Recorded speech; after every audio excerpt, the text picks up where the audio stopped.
My name is James Rowlands, and in 2015 I started the WNR podcast with my friend Dan White. And every month we bring you the latest collections, newest content, 205 Live and the crown jewel of the WNR NXT update. Also each month the latest pay-per-views, and we are live not only for the Big Four but every takeover as well. Plus in 2019 we go back 20 years and witness the Attitude Rise and the WCW's demise. Until we've watched everything, we are with you, and we are the WNR.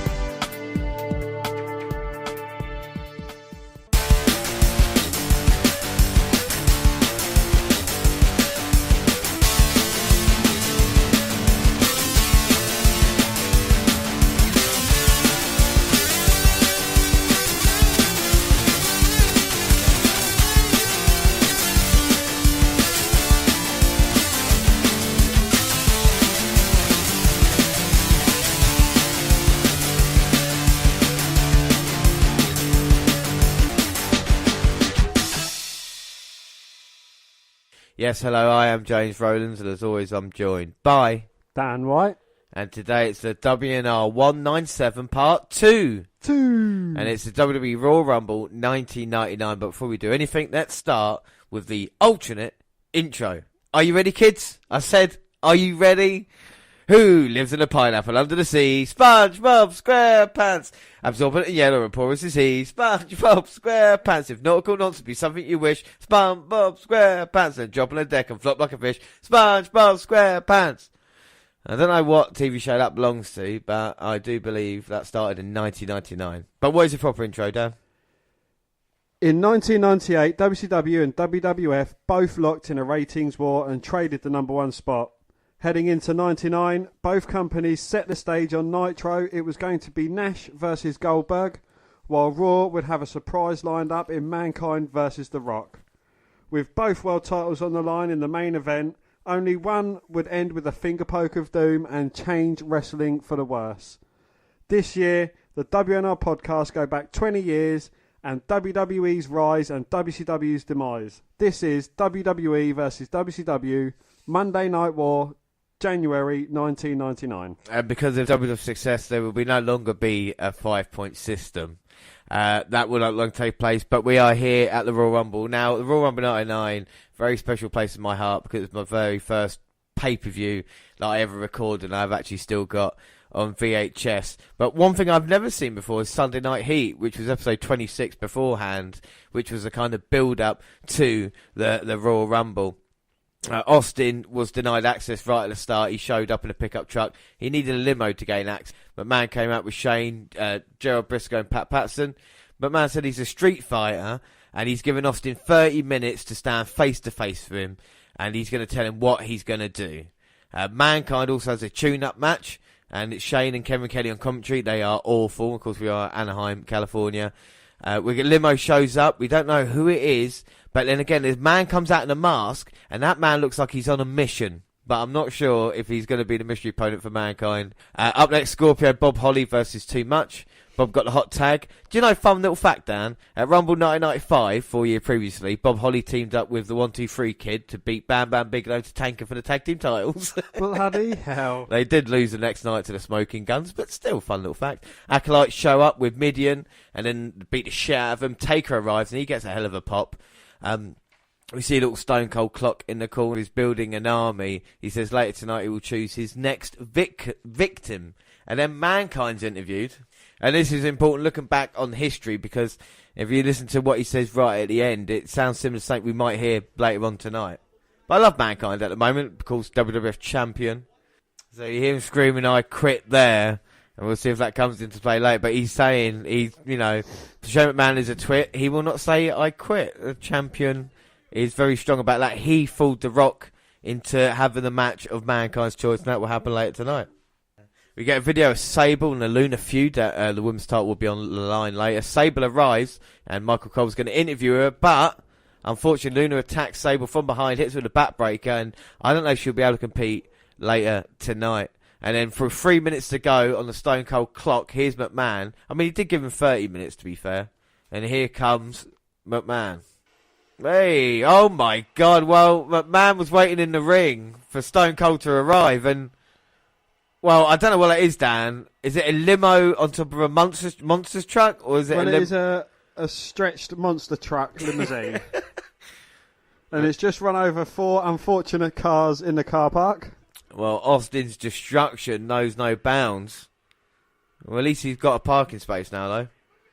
And Shane McMahon's having kitten on the commentary. And I don't think McMahon thought Austin would be here. No, Austin's on his way out. McMahon's only got one thing to say to him. And Austin doesn't need music, he just gets a hell of a pop coming out here. Well, they weren't expecting him to be here, James, hence why they haven't got his music. All right, this is the thing, and it makes sense. I hate it when people don't arrive, when they're unexpectedly arrive and they've got their music on cue. And you got to think Austin's the favourite going into the Royal Rumble late tonight. To get his hands on Mr. McMahon might be a bigger prize for him than going to WrestleMania, maybe. Well, McMahon's one thing to say. He's face to face with Austin now. He's just slapped him and then ran out of there. So Austin is beating the fuck out of the Two Stooges while Vinny retreats up the ramp. Well, but man, there. Why would you do that? Why would you poke the bear? In about an hour's time, he's got to go in the ring with Austin and he slaps him around the face now. It's only time. Is McMahon got more guts than brains, Dan? Well, with Vinny Mac, he's got grapefruits, the size of grapefruits. So we get more promos for Austin McMahon, which are just brilliantly done as well. I mean, there's been 3 different promos on Heat, all about Austin McMahon telling different stories of their rivalry. And it all makes sense as well. It's all brilliantly done. But Dan, you were telling me about some facts that we've got for Sunday Night Heat this episode. Yes, I'm going to fact the fuck out of you right now. Well, I had a little fact earlier, didn't I? So now it's time for your full-on facts. Indeed, yes. Well, this is basically a pre-show before pre-shows were pre-shows. But what better way to kick off than with kickoff, Pretty much, yeah.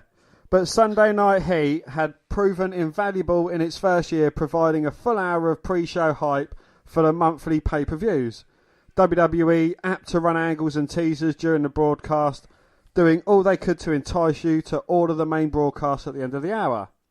If you ever wonder just how popular WWE was in 1999, look no further than the fact the pre-Royal Rumble episode of Heat did a whopping 4.77 TV rating. That was actually higher than the episode of Nitro that aired six nights earlier. That's incredible, isn't it? At a 4.4. And it wasn't all that far behind the ratings Raw did one night later at a 5.5. Although the cable landscape has certainly warped and changed over the past generation, it should be noted that Raw hasn't seen a 3.0 rating in almost 3 years. That 4.77 for Sunday Night Heat is still out of this world, no matter what era. Oh, no, it's just crazy, isn't it? It's all about numbers as well. There's 14,816 people there. But also with buy rates when it concerns this. Royal Rumble 99 got 650,000 buys. Now you're wondering about how big that is in comparative.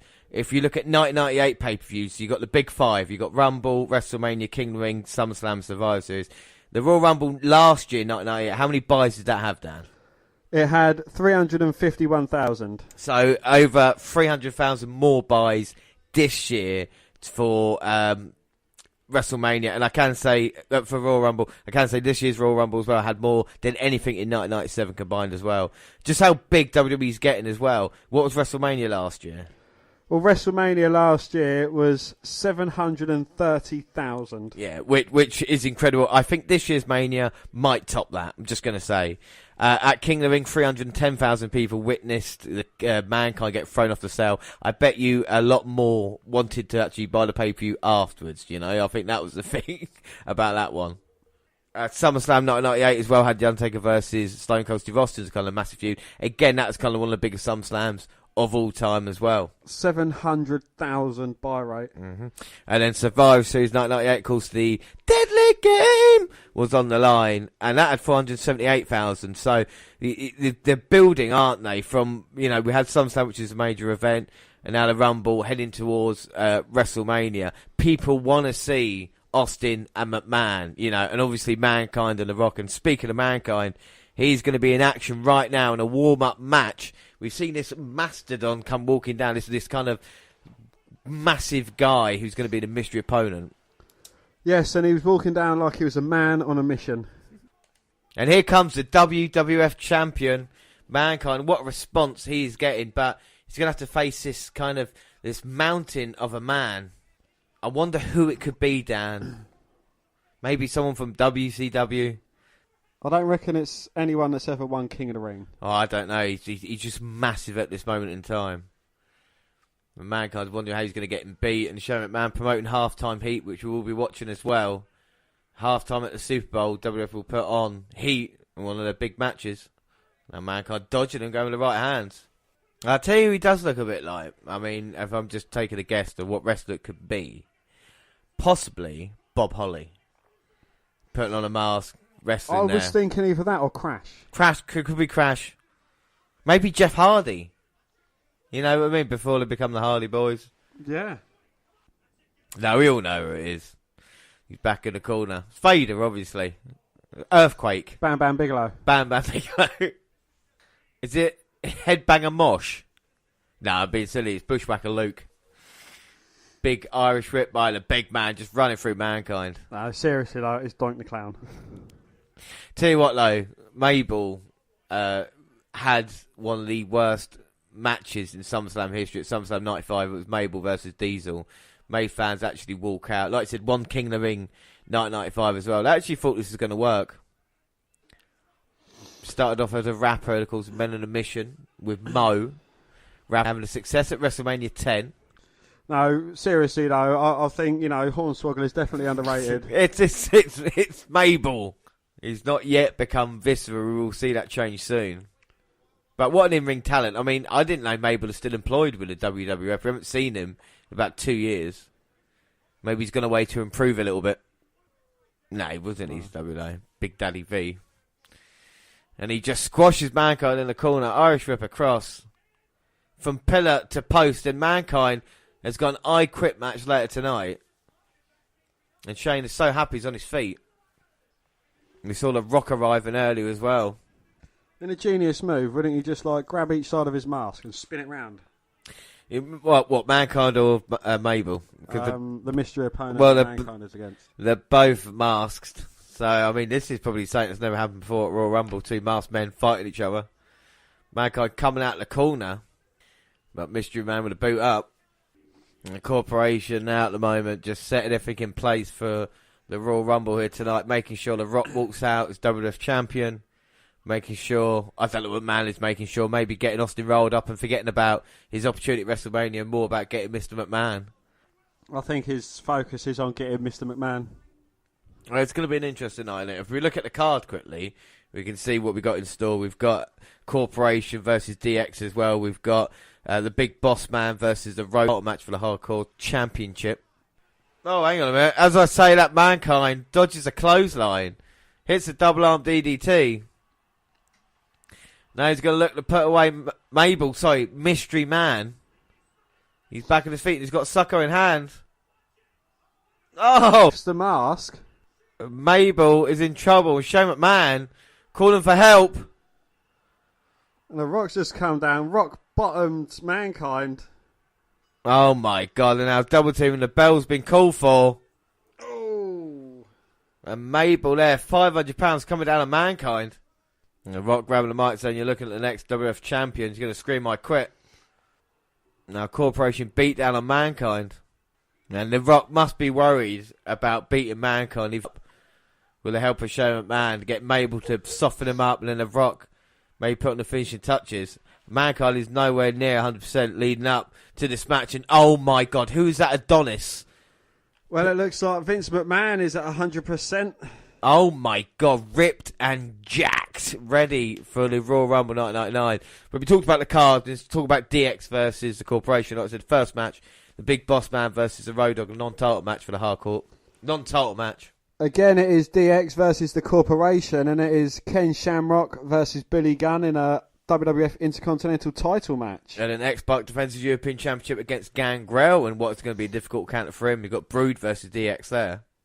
Then you've got the Oddities versus the Breasts, I suppose. WWF World Women's Title strap match.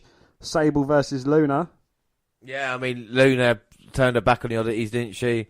And attacked Sable from behind was going to be 100% leading to that women's title match. And then the heavyweight title's on the line in a nice quick match with Mankind, as we just see there. Again, not going to be 100% going against The Rock. And Mankind's kind of, an offshoot of the DX. He's kind of like the unofficial sidekick. Mascot, isn't he? Yeah. And then, of course, the Royal Rumble match where Austin's going to be number 1 and Mr. McMahon will be number 2. So let's start with the opening promo for the Royal Rumble 1999. Austin, there is no chance in hell. Chance in hell. Be the World Wrestling Federation champion. The Royal Rumble. Austin has drawn number 1. It's unanimous. Number 1. Oh, come on. And the second man will be Vince McMahon. 30 superstars. Give it up, ladies and gentlemen, the most omnipotent sports entertainer, Mr. Vincent K. McMahon. If you want me to beat Vince McMahon's ass all night long, give me a hell yeah. One goal. An individual who eliminates Austin will be $100,000 richer. One man left standing. There is no chance in hell. Get me some. You will know that Austin 316 says I just whipped your ass. The 1999 Royal Rumble. No chance in hell.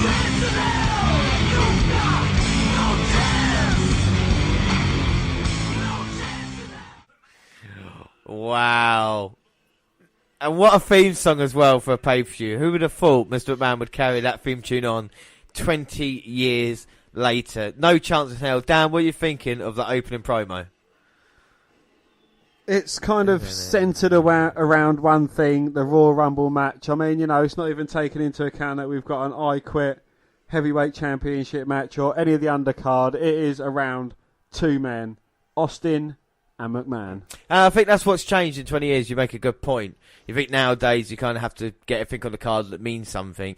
Back in the day still, it feels like kind of boxing pay-per-view or maybe even like kind of UFC where there's kind of like 1 or 2 true main events. And like I said, the build-up for Austin McMahon has been perfect ever since WrestleMania 14. The stories leading up to it. We're heading into WrestleMania 15 and not even talking about the road to WrestleMania yet because you can just focus on Austin and McMahon. They're going to get it on here tonight. We got Mark Cole, Jerry Lawyer on commentary. Now, like I said, this is my very first wrestling event. I put a timer on for the VHS to record it and watched it the next day. I had no clue about wrestling beforehand, really. My last experience kind of been in '92 watching The Undertaker. So when Taker appeared, I didn't know what the hell was going on. I thought it might be the same. I think I've seen the clip of the Hell in a Cell match, but not a lot else. So I was kind of going into this just fresh as anybody.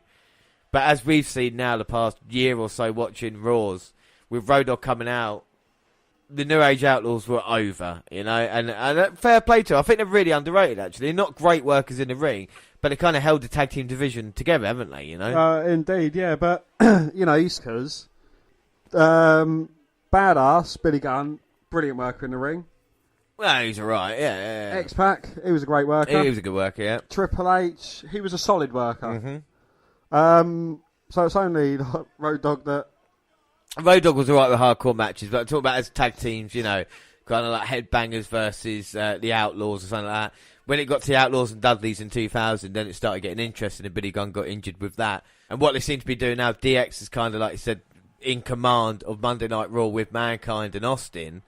And they've kind of moved on now from tag team champions into single competition. Of course, Road Dogg hardcore champion. Billy Gunn's going for the Intercontinental title later on against Ken Shamrock. But the crowd is fucking hot here tonight. We've got fireworks at the start of Heat and at the start of Royal Rumble as well, which is great. And now here comes Big Bossman.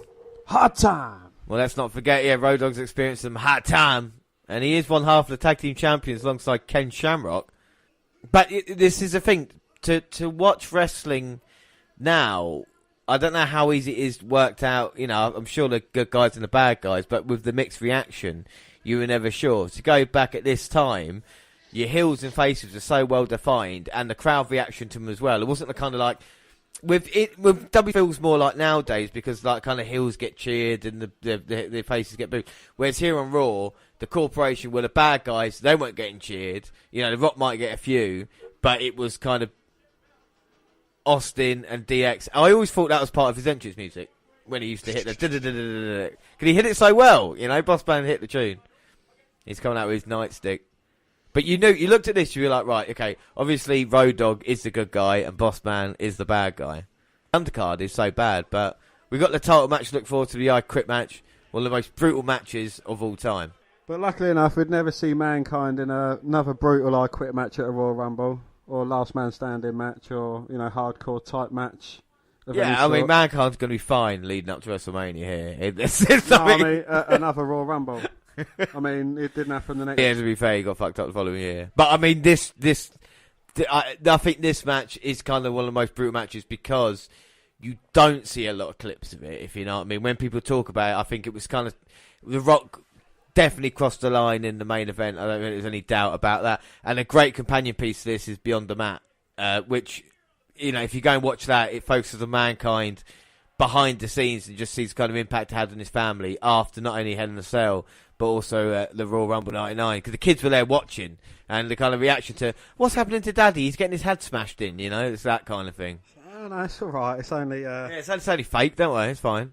But this is what good storytelling and build-up does, you know? They've been working hard ever since, you know, I would say maybe the Attitude Era began in November 97, in that kind of way of, you know, Bret Hart, Shawn Michaels moving away, and that kind of focus. The guys who have been given the ball since WrestleMania have really picked it up, haven't they? You know, you wouldn't really miss out Shawn Michaels now because the DX have been so good. The same with Mankind as well, and Stone Cold Steve Austin. He's kind of leading the charge.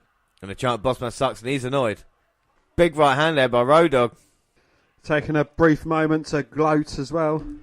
And it's something to do with characters as well. Just think Boss Man, a couple of years ago, was jobbing out on Nitro to nobodies. And now he's involved in one of the hottest storylines in WWF, you know, the Corporation versus Austin and DX. And he's successful with it, former hardcore champion, you know, tag team champion at the moment. To be fair, Boss Man only really lost the hardcore title thanks to Mankind chucking the net over him, didn't he? Yeah. So, Boss Man just comes running in, squashing Road Dogg. Get some hot time. Oh, Boss Man, though, you can see he's like a proper hick. Yeah, exactly, without a doubt, you know. Yeah, Chains was the good guy, I think, back in the day now, looking at it. Cobb County, Georgia. In charge of the prisons, now in charge of Vince McMahon's personal security. Oh, wow, but he's now going to have to be in charge of his nuts as he just tried taking out Road Dogg, but kind of crutched himself on the top turnbuckle. Road Dogg's giving it a good shake. Well, I think Boss Man's singing soprano at the moment as Road Dogg raining downs and right hands. Tells him to suck it on the 10th. They're halfway done with this one. And Road Dogg only outside. Speaking to Michael Cole and Jerry the King Lawler. And also another thing I had no idea about JR at this point. I just thought Michael Cole was the commentator. It wasn't until WrestleMania 15 where JR come back and I was like, who the fuck is that? Then I realised, oh, that's the guy who used to do the commentating. Oh my God. Road Dogg distracting the referee and then making a wish on Boss Man. And the ring post is not a friend for the Boss Man. He's experiencing some hard times at the moment. On his testicular area. You know, and I think this is kind of like one of the main differences between NWO and the Corporation. And, you know, that I think the Corporation's quite underrated in a few senses. You know, like they was both led by evil dictators. Yeah. But with the Corporation, I think, you know, you kind of knew where you stood with them. Yeah. As opposed to NWO, it's like, you know, what the fuck's going on now? Well, I don't think it's just that. It's kind of like the setup, isn't it?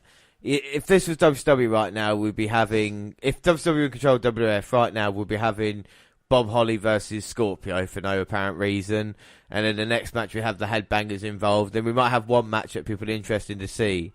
But, I mean, I wish WCW could, like... Oh, we're going to have Black and White versus Wolfpack in this first match. And then that's going to be the theme for the pay-per-view. Each WF pay-per-view has told a story in itself, you know? And that's why they're important to watch as well in a weird way. Because I think the action might be more exciting on WCW, as in ring. But storyline-wise, WWF's on point. If you go back, we talked about the pay-per-views. WrestleMania 14 was all about Austin making it to the top of the mountain, becoming champion. SummerSlam was him seeing off Undertaker, one of his biggest challenges. Fire Suits, Deadly Game. We got the storyline of Rock becoming champion then, haven't we, And the story tonight is Austin getting a hold of Mr. McMahon. Imagine if they didn't have that payoff, then it would turn the fans away as well, wouldn't it? This is the kind of thing. If they're only going to have like an interaction for like a minute before Austin eliminates him in the Rumble, you'd be like, well, what's the point of that? And Bossman's taking control of Road Dogg after spinning him. Oh, a couple of hard Irish whips to the corner. And it plays into the storyline that we've seen for the past couple of months now. Corporation's got a problem with DX. We know Triple H and China are going to be in the Royal Rumble, but Billy Gunn and Shamrock have had their own personal issues recently. Over Shamrock's sister. Yeah, without a doubt, Old Ryan Shamrock and then X-Pac in action against Gangrel. But then doesn't Val Venus start a storyline with Ryan? And Bossman has got the bear hug and Road Dogg. And Road Dogg's faded. He's from the Armstrong family, and we've seen Scott and Brad wrestling in Nitro the previous year as well. I think Road Dogg had the personality out of the group, shall we say. Oh, without doubt. You talk about Road Dogg not maybe being the best in-ring performer, but on the microphone, I think he's probably one of the most talented out of the entire D-Generation X, maybe even better than Triple H on the mic. He's just so smooth. As he bites Bossman's nose to get out the bear hug, but caught with a big knee in the corner. And now the Bossman undoing a turnbuckle. And now he's bringing Road Dogg into the middle of the ring, slams him down, goes for the cover, but Road Dogg managing to kick out. And the Bossman, Corporation do control most things, and maybe they could have had a hardcore title match here. People say, well, Bossman, could have walked away as hardcore champion. But I think it's better that they didn't do it, because I think the Bossman wants to be in the Royal Rumble later, and to go for a hardcore match against the Road Dogg, will he be 100% in the Royal Rumble match when he is head of security? His job, surely, don't call me Shirley, is to make sure McMahon is safe from Austin, even though he doesn't know what number he will be out. You got to assume all the Corporation are going to be in the Royal Rumble later. Yeah.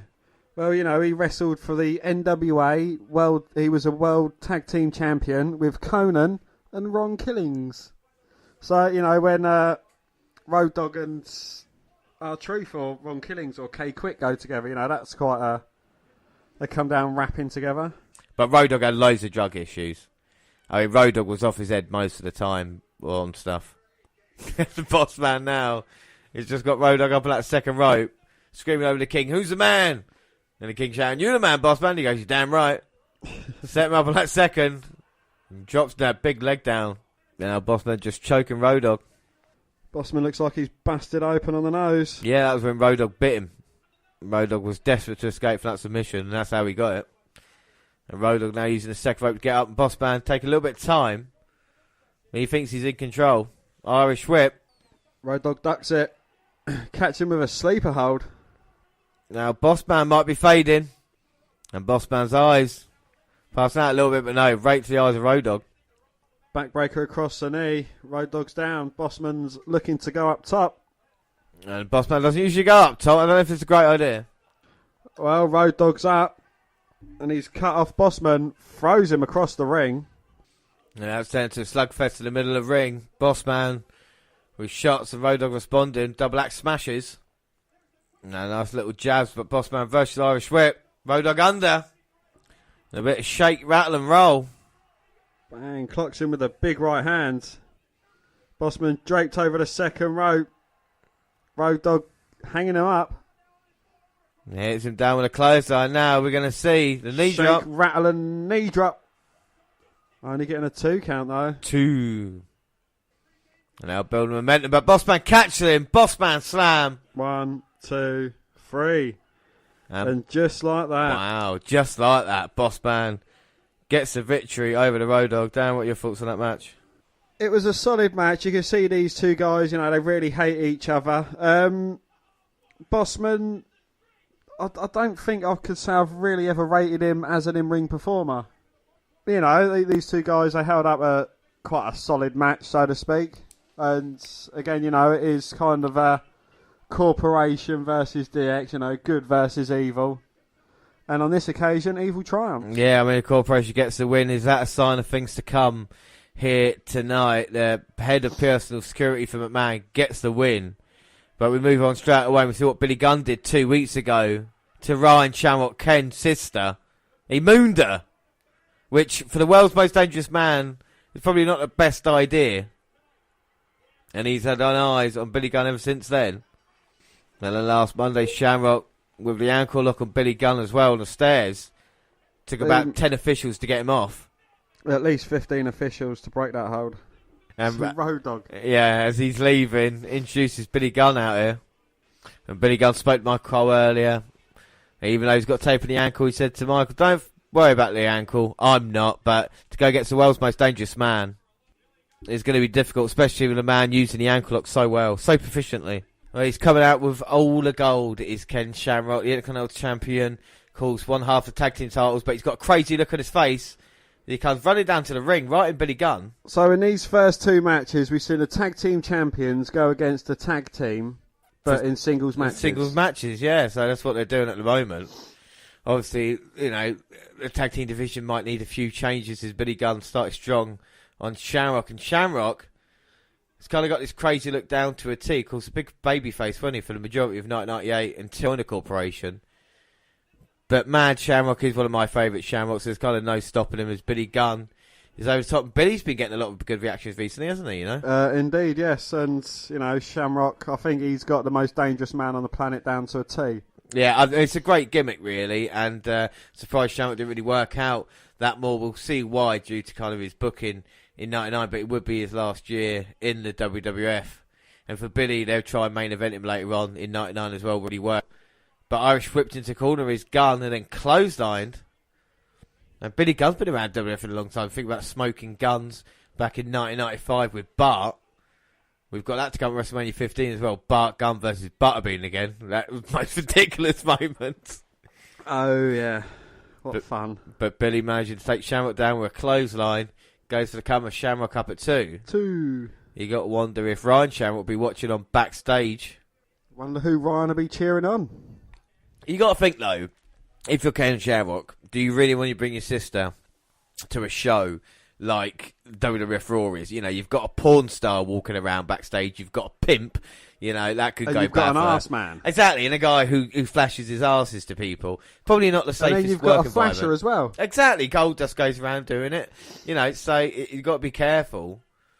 And now Billy Gunn's got Shamrock up. A beautiful delayed vertical suplex. Must have him there for at least 10 seconds. At least 15 seconds there. Goes for the cover, but only getting a 2 count. 2. I mean, I really like Shamrock. I like the character. I like his look as well. You know, it's kind of cool. And he's put into the corner. And he's taken to wrestling quite well. You know, he's only been doing it for a couple of years. Billy Gunn Irish whips him. And now Billy might be coming in. Looking for a big splash. Oh no, looking for a shoulder to the midsection, but Shamrock sidesteps him and Gunn hits the post. I mean, the attitude of the wrestlers as well was hilarious because you just heard Billy Gunn going, "Oh shit!" You called Rock. You see the Rock calling Mankind a motherfucker earlier, and Steve Austin hasn't got a filter either. Yeah. When Shamrock there was literally kicking Mr. Arse, and now Shamrock picking up Billy Gunn, slamming him down, and we've already seen the Corporation win in one match. They're looking for a clean sweep here tonight. Let's not forget what happened on Raw a couple of weeks ago. Billy Gunn managing to pin Shamrock, but was told then the Intercontinental title wasn't on the line. So he has got maybe that, along with his sister, has kind of sent Shamrock over the edge. I just mentioned that Shawn Michaels still recovering in San Antonio after getting hit by a car. Yeah, I mean, that assault that they did, well, I think it's December 30th, is just... No, that's today's date. That assault they did on Raw was sickening, and Michaels is out. But ironclad contract, cannot be fired. He has to step down, and he's still commissioner. So he'll be keeping a close eye on the action here tonight as well. I'm sure of it. And Shamrock just playing with Billy Gunn at the moment.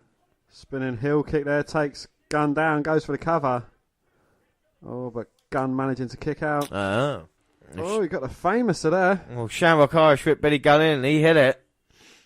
Can't capitalise on it at the moment. Now finally managing to turn Shamrock round. We might have a new Intercontinental champion. Oh, only getting a 2 count. 2. Now Billy just working over Ken. Puts him in the corner, waves his cock at him. Tells him to suck it. I think from that area he could probably smell it. Exactly. The 9. And then the 10 again.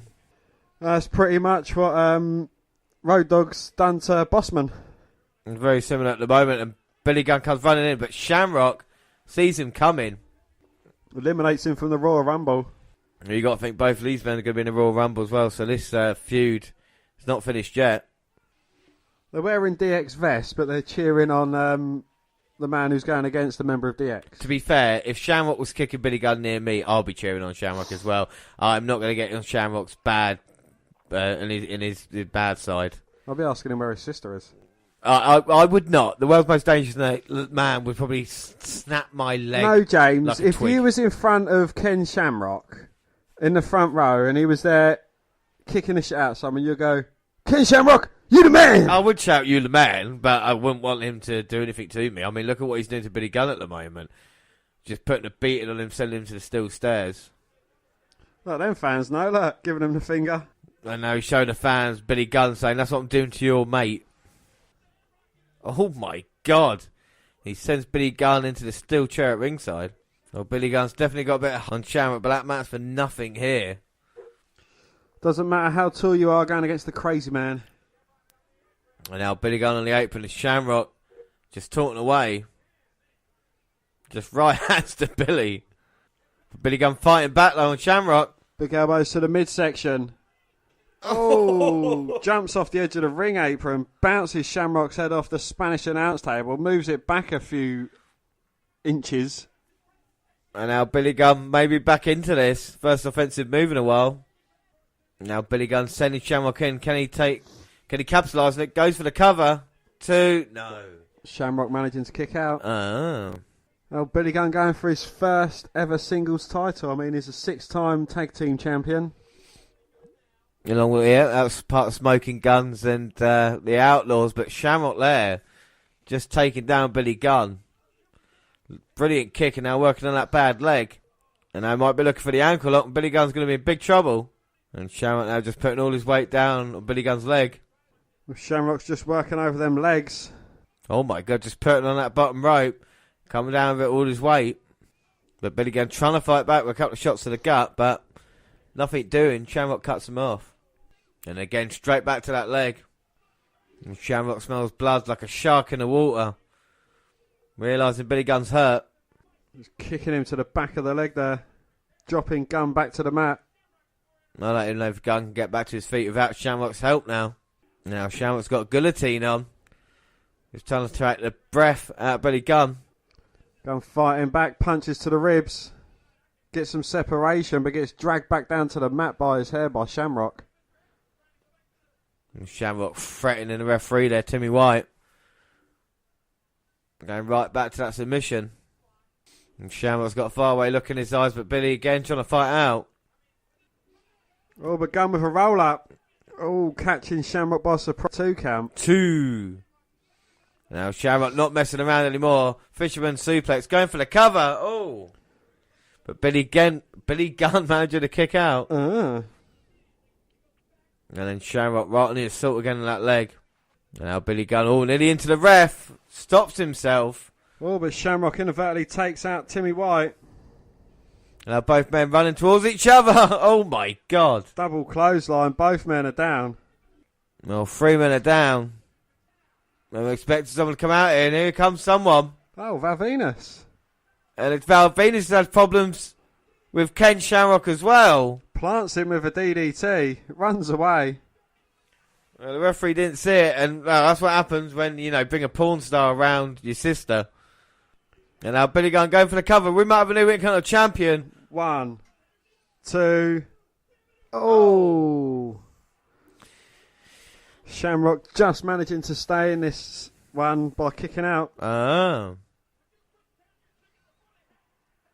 Well, yeah, like I said 2 weeks ago on Raw, Venus gyrating caused a lot of trouble and Shamrock attacked him. And now these 2 men just going at it. Irish Whip and Billy Gunn, big back elbow. Another Irish Whip in the corner. Here comes Billy again. Splash. This time he hits it. Slams Shamrock down. Tells him to suck it. Mr. Arse is looking to go up top. On a bad leg. I don't know if that's a great idea, but he's going to take the risk. Shamrock getting to his feet. Here he comes. Oh. And as he missed it, looked like he rolled on that ankle. And Shamrock realising that. Straight to work on it. And there's nothing Billy Gunn could do. He's caught. And Gunn taps out. And Shamrock is still getting champion. Shamrock, a mental look on his face. But again, you can tell which one's the bad guy, which one's the good guy. In this one, you can tell with the Corporation in DX and Shamrock wins. The Corporation are 2-0. Dan, what do you think of that match? Again, it was quite a good match. You know, you'd have expected after Val Venus's interference that badass Billy Gunn would have gone on to win the title, but it just makes Shamrock look stronger and crazier by having him victorious despite that. Yeah, without a doubt. You know, Shamrock looks like a badass in here, and him and Boss Man still tag team champions, and of course he is still Intercontinental champion. And 2 matches down, and we've still got titles on the line here tonight. It's going to be Mr. McMahon and Stone Cold. We go to the back, and Vince, and the pep talk. We saw what great shape he was in earlier, like a Greek god ready for tonight. And Shane McMahon. I mean, wouldn't that be the surprise of all surprises if for tonight McMahon just stuns Austin, eliminates him from the Rumble just like that, eh? Oh. Well, might happen as the officials are taking away Billy Gunn. We just don't know what could happen here tonight. Oh, are you ready? Oh, yeah. Dun, dun, dun. I think it's still one of the best theme tunes around, actually, The Brood. And the entrance as well. I know he's not coming through the fire here, but... I mean, vampire gimmick, I'm not sure, but it's still quite cool. Well, you say that, but again, in the late 90s, early 2000s, goths were in. There was a lot of vampire things going around. So, you know, it is quite a big thing at that point. Yeah, Buffy the Vampire Slayer was huge, and Gangrel's coming out. And he'd been jobbing recently. Might walk away with the European title here tonight against X-Pac. 3rd DX match in a row. Yeah, I mean, DX are popular, aren't they? You know, and this is the thing. Yeah, even when I was younger, I realised, you know, it is DX versus all.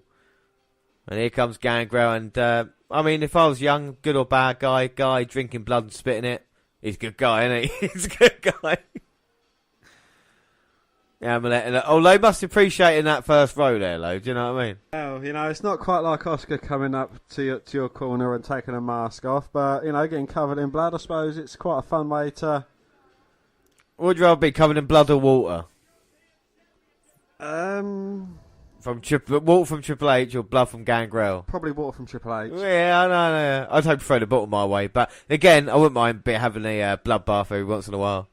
But here comes X-Pac, and talk about DX being popular. X-Pac has been getting top opportunities at the end of 1998. Can he make 99 his?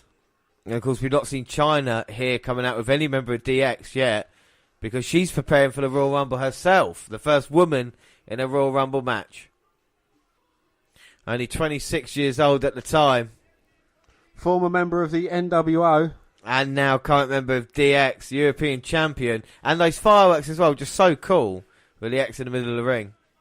So will X-Pac lose his European title here tonight, or will be the only member of DX to actually get a victory in a single match? Holla, holla, holla. Teddy Long's in charge of this match. Yeah, collar and elbow tie-up. I always thought Teddy Long was a referee, and then I only found out he was a manager before, and obviously, you know, general manager later.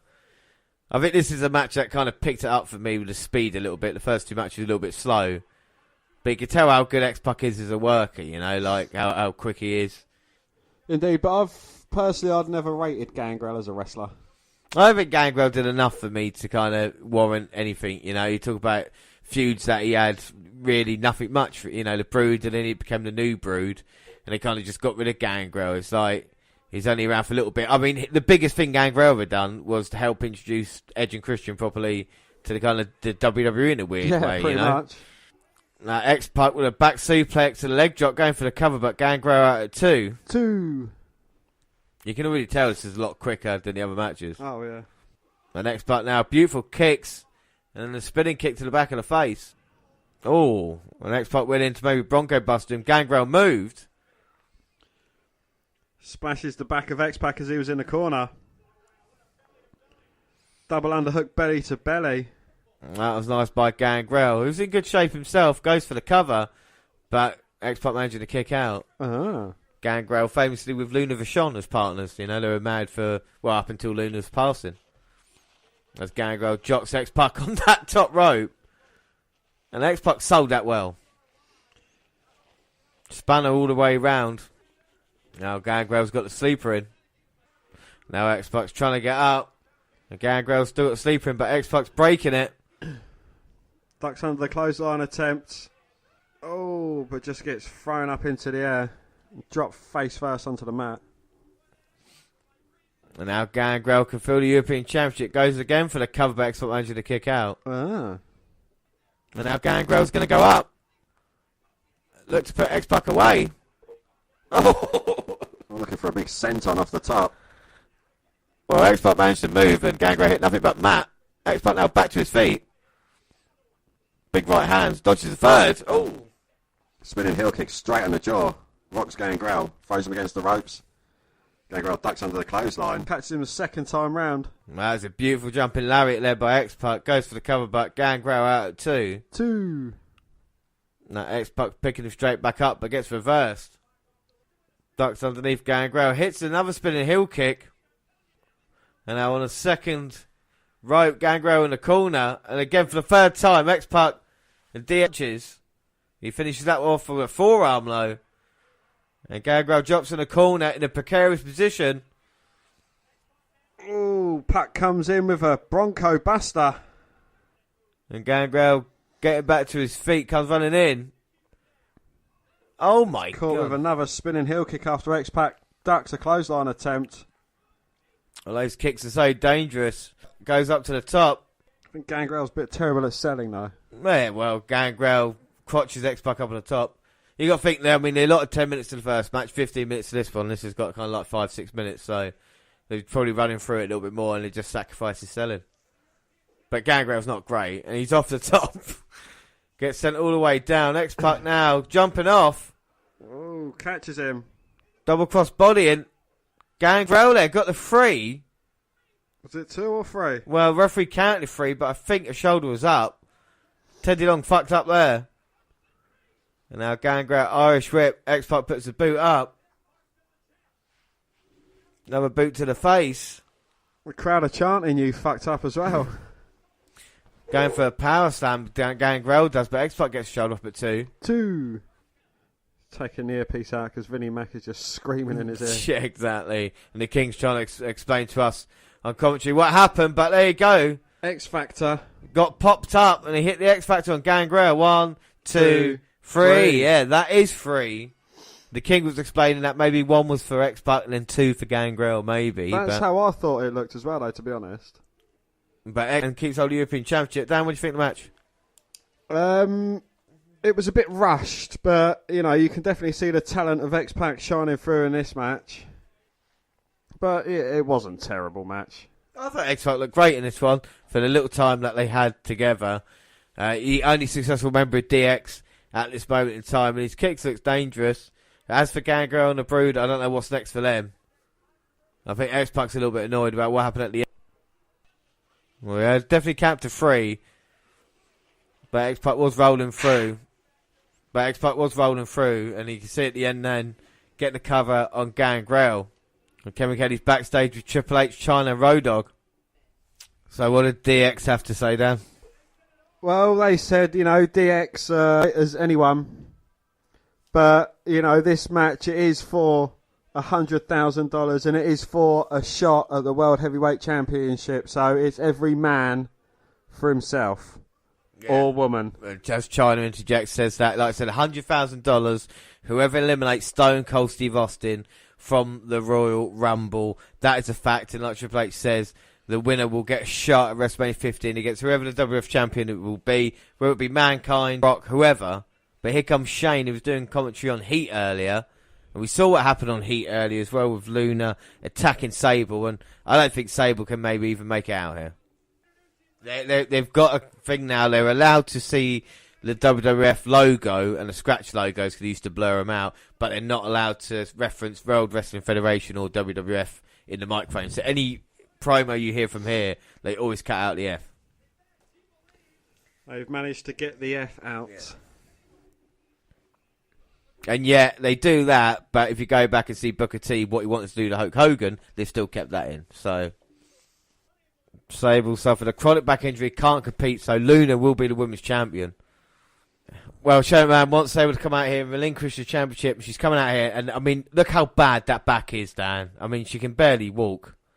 Surely she's going to give up the title. Don't call me Shirley, but the back is bad, but the front looks awesome. All right, Dan, leave it. I mean, it is the Attitude Era. And Sable, like, I mean, my God, bending over. And Sable comes out and says, ring the bell, and we're actually going to have a strap match. It's going to be Luna versus Sable. Oh, my God, I can't believe this match is taking place. Shane McMahon's joined the commentary. And he's saying to Luna, just do your thing. Get the job done. Get the strap on. Luna's got the strap on. Sable's got the strap on. Which one uses the strap on her wrist first? I don't know, but the strap match is on. And Luna back in the corner, getting whipped. And Luna's not leaving much. That's a fucking shame. And Sable sending Luna into the ring post. Bad back and all. Oh, Luna low shoulder to the midsection. So when I first started watching wrestling, this is my what I thought women's wrestling was all about. Sable versus Luna in a strap match. Well, this is what women's wrestling is. This is what it was 20 years ago, though, to be fair. Indeed, yes. So the strap match is quite a cool concept. Just, you know. And was it all four corners? Yep. Sable taking down Luna. You're going to take it to all four corners, and Sable at the moment just throwing Luna. And Sable's touched one. She's touched two. Oh, but the interference has come into play, so all corners are live again. Now Luna just choking out Sable. And now Luna just focused on the back. We saw her dressed as Spider Lady coming and attacking Sable about 4 weeks ago. And ever since then, Luna's won up on Sable. Let's not forget, Sable won the women's title, beating Jacqueline at Survivor Series 1998. First time the women's title's been around for 3 years. So Sable, an underrated women's wrestler? I didn't like Sable at all as wrestler. Don't get me wrong, I can appreciate her success during the Attitude Era and what it brought, but as a worker, I just, no. She somehow made it into our women's list. I don't know how, but still, I think that's down to you. And now Sable's got Luna. Oh, spins her around and Luna drops face first onto the mat, and now Sable's whipping her. And now Luna is in all sorts of trouble. But that back is causing Sable a lot of grief. And now Sable kicks to the midsection of Luna. Irish whip to the corner. Oh, but Luna moves out of the way. Uh-oh, now Luna's got Sable up. Oh, backbreaker again. And that is it. Score like a big boy. Oh my God, now Luna's got hold of Sable. The strap-on's right round her neck. And now Luna picking up Sable.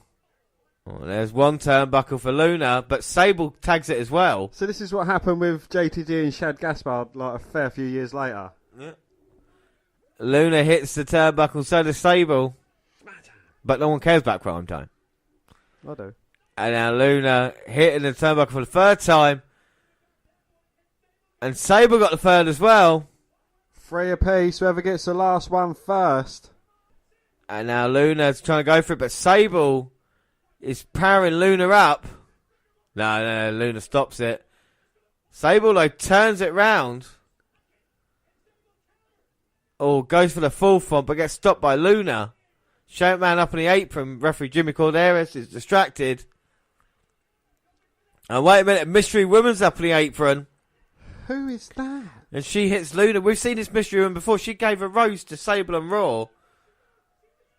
And she hit she hit Luna. Sable gets the victory. She does. Full turnbuckle, wins the match. Dan, what are your thoughts on that fantastic match? One for the ages. An absolute epic encounter. No, you know, it's the Attitude Era's women's revolution can't come soon enough. I know, but for what they were given and for how untrained Sable is, it wasn't bad. You know, Sable to Ronda Rousey, God forbid. But if you think about the WrestleMania mixed tag team match that they had, kind of weird that it's kind of the same thing, wasn't it? You know, winning the women's championship the way she did, and now the first challenger with a bad back injury beating Luna.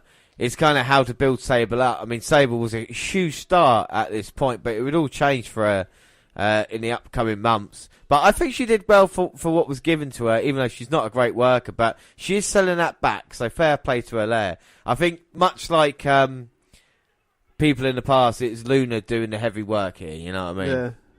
Much like she was at WrestleMania, to be fair. So who is she? So the mystery woman is Tori, who would go on to be with X-Pac and Kane, and a couple of bits. I never knew her real name, to be fair. I just knew it was Tori. And now we're backstage, and Boss Man talking to Test and Shamrock. As they may be coming up with a plan for the Royal Rumble match, which is going to be soon. But before that, we've got one of the most brutal, vile, diabolical matches in WWF history. And it's The Rock versus Mankind in an I Quit match. Well, this is one of my favourite promos of all time. Mankind, the least your unworthy ass can do is give The Rock what is rightfully his, and that's a shot at his WWF title, Royal Rumble 1999. You're simply not championship material. It'll be a no disqualification match as well. I'm going to have to take a pass on that one, Rock. No count out as well. No thank you, Rock. The Rock guarantees that not one member of Team Corporate will be around the ringside. You get no title shot. Obviously, The Rock quits in trying to get your monkey ass out. I accept. You and I at the Royal Rumble in an I Quit match. How does it feel, Rock? How does it feel to be in a match that you can't win and I can't lose? What you're failing to realize is that you are going one-on-one with the Great One. I've been through every kind of match and I've never quit.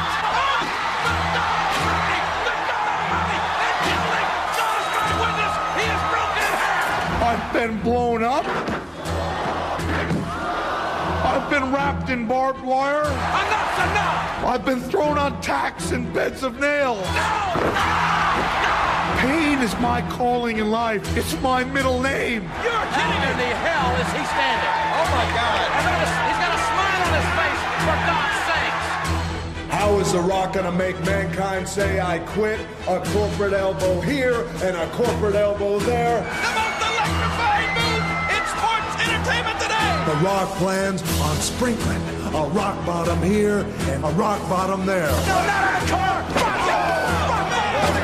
The Rock's gonna take Mankind out to the English announce table. Think of this, Mankind. How about this? Oh, man. And The Rock's gonna go down the line. Spanish announce table, French announce table, Ho Chi Minh Chow, Chinese announce table, all the languages down The Rock's Rumble. I will never say I quit. Then The Rock is gonna drag Mankind down Know Your Role Boulevard. Hang that right there on Jabroni Drive, and there it is. The SmackDown Hotel. Take his candy ass from room to damn room until it's checkout time. I will not say them here nor there. I will not say them anywhere. I will not say those words, you twit. I will not say I quit. He don't care about self-mutilation. It doesn't bother him a bit. There's a human being in there that is unbelievably indestructible. Indestructible, The Rock's ass. The Rock plans on proving to you and the millions and millions of The Rock's fans. I will never say I quit. When it's all said and done, Mankind, you'll realize that even though you have one ear, The Rock has two. Which means you son of a... The Rock is gonna hear you scream, I quit.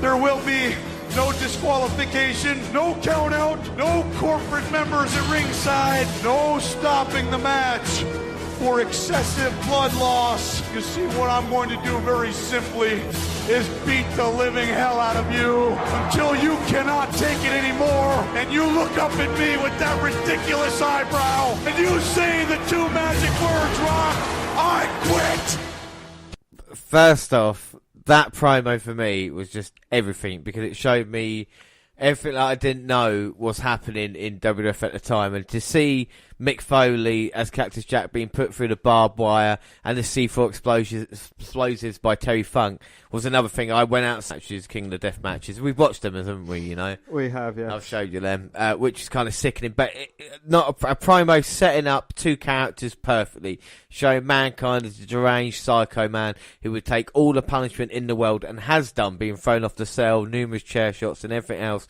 like that, but coming out basically on top and getting one over on the corporation, as we've seen with Mankind. That's a cocky motherfucker with bragging rights and saying that it's going to be easy to make Mankind say I quit. Again, you can see who's the face and who's the heel. It's a brilliantly told story. This promo's hilarious as well that The Rock's going to give, because beyond the mat, again, we speak about it, they were actually showing a clip of The Rock getting ready for the promo before he actually gave the interview as well. And it just shows you, at the time, The Rock was being told what to say in it, and he basically came up with this. I mean, how hyped does The Rock look up ready for that? You know what I mean? Well, in a promo of about 1 minute and 10 seconds, he managed to squeeze just 7 of his catchphrases. Yeah, I know. It's crazy, isn't it? But he seems hyped. He seems ready for this match here tonight. He said he's going to make Mankind scream, I quit. I don't know what's going to happen. I honestly don't. Has he ever made Mankind scream, I quit, I quit, I quit? No, but we heard Mankind say it earlier, didn't we? It's not a bad way to start being a wrestling fan, like having the Rockers fighting Mankind for the WWF Championship. I thought this was like this all the time. And not a camera phone in sight, just people living in the moment. Oh, there's loads of cameras though, still the flashes. Not a camera phone in sight. Yeah. Just people living in the moment. Just people on the cameras though. Not a camera phone No. in sight. But lots of people taking pictures to remember the moment. And that's the important thing, Dan. No matter how you celebrate it, But just they're do not it. sat there taking a photo, then putting about 17 different filters on it, then uploading it straight to Instagram or Twitter. No, but look how many signs are in the crowd. So loads of people aren't seeing what they should do. Yeah, exactly. So, I mean, like... You have to take every fucking moment away from me. Look, I don't care. You've been bitter ever since I beat you in the predictions. Well, let's see if Mankind or The Rock will beat each other here in the I Quit match. We saw what happened to Mankind earlier with Mabel getting beaten up. Oh my God, here we go. Mankind was going to go up on that second rope, but Rock tried to catch from behind. Mankind cut him off though. He's got a Rock in the corner, just wailing away with some big right hands. No corporation, no stoppages, no pinfalls, just the words, I quit. One of these men have to scream that word or say that word, and that's why Hebner has got the microphone, and Mankind started strong. Big knee to the face. And now Mankind's got the microphone. That doesn't work. And now The Rock trying to fight back with right hands. And now Foley comes out, kick midsection, reverse, goes to the Irish whip. Only bouncing off the ropes and bulldogging The Rock. Well, Mankind's got something hanging out of his trunks. I beg your pardon. Well, Mankind asked The Rock if he quits, and The Rock said you can kiss his, and before he could finish, he got hit by the microphone. Oh, and another shot to the head. And he said he wants to cut open that ridiculous eyebrow. And The Rock, ever defiant as usual. He said he's going to kick the Mankind's fat ass. That didn't help him then.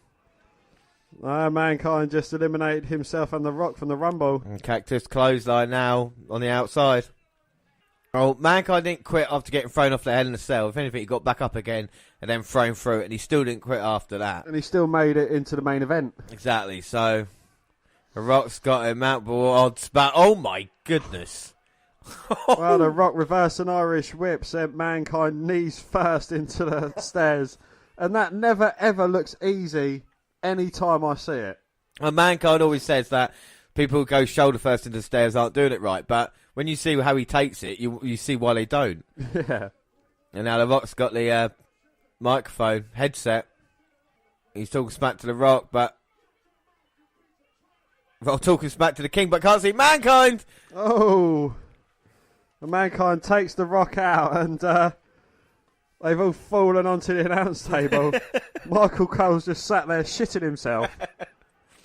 And you'd never believe that man goes on to be undefeated at WrestleMania. Well, that's true, yeah. To face the guy next to him, as Mankind picks up the chair now, hits the Rock in the back.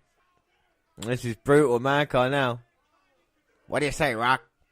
Rock tells Mankind to kiss his ass and got hit by the microphone again. Oh my god. Apparently he's only meant to hit him on the microphone twice. Yeah. No, not. And now Mankind's throwing the Rock back in. He's going to hit him with a double arm DDT. Bang! Plants the Rock. And this would be over if it was a normal match. And now we're going to see Mr. Socko. I think the Rock underestimated Mankind. He thought with a Mabel attack earlier it would be in the job done easy. But Mankind now has got his sock down the gullet of the corporate champ. We've seen him knocked out before. And I think he's out again. What do you say, Rock? What do you say, Rock? I'm going to steal some t-shirts. Well, the Rock is out of it, so he can't say I quit. Oh my god, now he wants to come true on his promise. He wants to split open a ridiculous eyebrow. The ridiculous eyebrow, the people's eyebrow, and the corporate eyebrow. All one and the same. And Mankind's going to go right after it. It's been all him at the moment.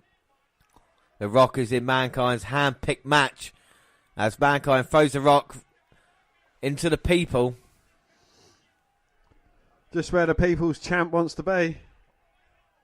Not a corporate champ. He turned his back on the people at Survivor Series. There's only one man here. Look at this. Getting engulfed in the WWE fans. Oh! But a Rock turning it around as Mankind come charging towards him and sent Mankind over barricade, and the Rock followed very shortly after. I'm going to pass them over to those mats. And how thin are those mats, Dan? Those mats are in millimetres thick, and it's just pure concrete underneath them. I mean, to be fair to a young me, I have seen no wrestling yet, really, on this pay-per-view. But still, the Rock's got the bell.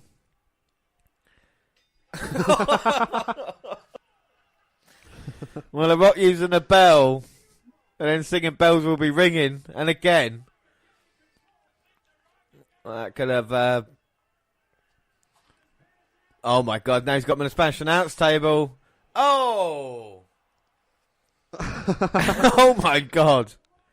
Well, that didn't end up going too well, but still quite painful nonetheless. Well, the weight, I mean, that must be at least £450 there. At least £780. Right down through the announce table. And Rock said he was going to put it through the Spanish announce table, English announce table, Ho Chi Minh Chow, Chinese announce table. Oh, the dreaded spit in the face with water. That just spurred Mankind on, though. Come on, you Spurs. That Mankind going straight after the Rock. And sending the Rock into the ring post. And now there's the Rock trying to find a way out of here at the moment. Oh, wow. my God. Mankind from behind. Fans throwing their signs in. That's ironic. It says, have a nice day, as it gets thrown on the Rock. He's not having a nice day here. He's further away from reclaiming his title than even he would like to admit. And now Mankind's been dominated. I've been really impressed by Mankind. Oh, as the Rock catches him. The Rock's starting to fight back. Where are these two guys going? I know, but that's quite cool having that big rumble sign there, isn't it? You know what I mean? Like, they probably knew they were going to go over there as they're going to the people now. All the electrical equipment's there. Someone could end up getting fried. Well, Mankind fighting back on the Rock, though. Oh, but the Rock planting Mankind with a DDT on that concrete floor. Well, Mankind's not as articulate as the Rock's on the moment. Just saying, no, he's not going to quit. Well, he said it with kind of like a chuckle in his voice. No, the Rock working on Mankind. I mean, at this moment in time, you've got four guys. Forget about Austin McMahon, the Rock and Mankind as well. At the absolute peak, do you know what I mean? All working as best as they can. And where the hell's Rock going? He smelt what was cooking, and he's gone away.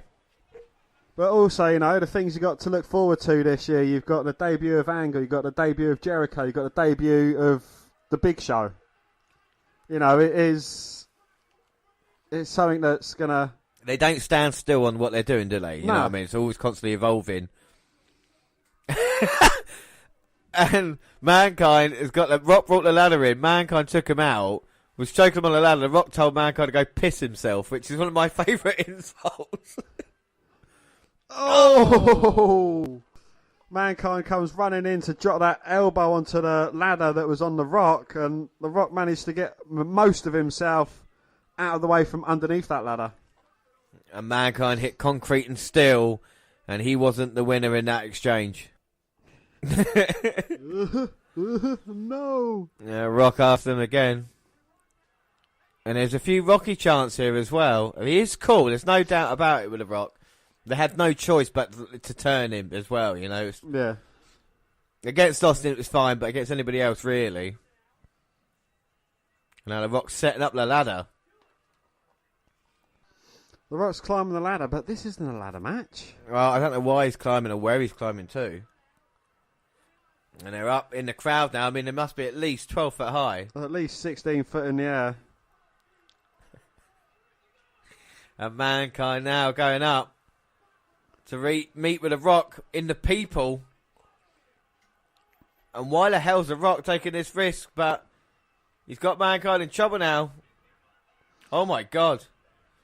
And just as I say that, Mankind's in control. Oh, The Rock's going to go. Oh. Ooh. Oh. The Rock catches Mankind with a low blow. See, if that was nowadays, every person you could see in shot would have their phone out. Oh, yeah, right now. And now The Rock sending Mankind into that barricade up there and climbing over to safety, getting a run up. And they thought they were the cheap seats. He's got Mankind. Oh. Well, Mankind's been knocked onto some electrical boxes there, and the lights have gone out in the arena. Well, this is my first big bump that I saw, and honestly, I thought, right, that wouldn't have happened. You see sparks coming out from there, Mankind landing hard. The lights going out in the arena. The fuck now? What are they going to do? There's no lights. Well, James, they have emergency lighting, and they have spotlights. Well, he must have gone through the main circuit board there. I'm no electrician. that was yeah. I'm no electrician. And The Rock, but even the selling of it as well with The Rock checking on with Earl Hebner, it looks like he's concerned. And here comes Shane McMahon now. Even the commentators are like, this is ridiculous now, they've got to get someone to stop this damn match. So obviously he must have asked the referee to be okay to continue.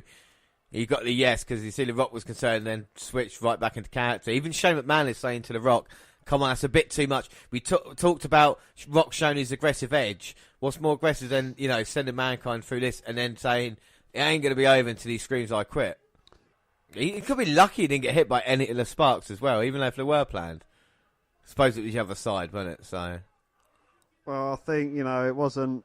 It was lucky. They're not so much electrical charges. They are more firework. Yeah. Planned detonations. Yeah, but I'm saying that he's lucky when he fell, bang, he actually went on the right side. But, you know, as far as someone falling off things from heights, there's no one better to do it than Mankind. And if the fans are still in shock, the lights still haven't come on completely. Which is, again, it's great storytelling by the WWF. Now the pig lights have gone on, obviously, in the arena. Yeah. You see them all there, they're working over it. They've not got all the lights back on yet. Mankind. I mean, even if it was planned, he must be in some pain now. Oh, indeed, yeah. No offence to Michael Cole, when, again, don't talk about Beyond the Mat too much, but JR was backstage and Michael Cole's here basically telling him and the King what to say throughout the broadcast. But you imagine this match with JR's commentary on it, with him saying, good God, Mick, would you please stop? You know what I mean? That would have been so much more kind of raw emotion. Even though it is a great match, don't get me, I love this match. I think at this point now you're thinking, shit, it's a little bit too far. As The Rock's now got handcuffs and you're like, yeah, you're gonna go a bit too far now. Well, I've heard rumours that Mankind and The Rock have only agreed on 5 unprotected chair shots to the head. The Rock has taken it too far, but sure, there are no rules. Well, you know, what can they do? Man has got to say I quit to save himself, and now he's handcuffed. Well, what punishment would you rather take? Would you rather take the punishment he takes in this match, or the punishment he takes a year later against Triple H? Yeah, a year late, no doubt about it. You'd rather get pedigreed on the thumbtacks, and thumbtacks. No, this for me, this is vicious. They kind of, what's the right word for it? Not toned it down, but kind of added more special effects as it was, if you know what I mean. Mankind used real barbed wire for his at the Rumble 2000. You can see that. Triple H didn't. The thumbtacks, you know, it was more impressive Randy Orton's bump into the thumbtacks, as opposed. Do you know what I mean? Like, because at least going in the pedigree, you've got the knees protecting you from Triple H. With these chair shots, you can't even put because your first thing to do if you're getting hit with a chair is to put you know what I mean? You get your arm up or try and block it. As Mankind, old man in an ass-kicking contest, just went low. Well, he dropped his knee to the Rock's plums. And Mankind just showing how tough he really is. The Rock can't even think of a line to go there. If you would have thought about it, you'd be like, no! Yeah, exactly. Yeah. So get that piece of shit out of my face. You can see Mankind is really busted open underneath the mask. Oh, now things like that would probably hurt. Like, because you can't I don't know if you've ever been handcuffed. Well, it's not just it's just a normal take on a back bump. And of course I've never been handcuffed. And when you go down with the handcuffs behind your back. Yeah. And now the Rock's brought the chair in. Oh my god. There's no blocking this either, the people's elbow. But luckily enough, with the people's elbow, at least it the Rock can take some of the sting out of it. Yeah. Well, you say that.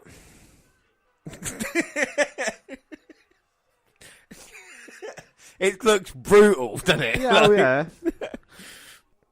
And he says, go to hell, Rock. For the closing sequence, Rock may go to hell, but he's going to take your ass first. The plan was to come out here and then go to the rampway in 5 chair shots.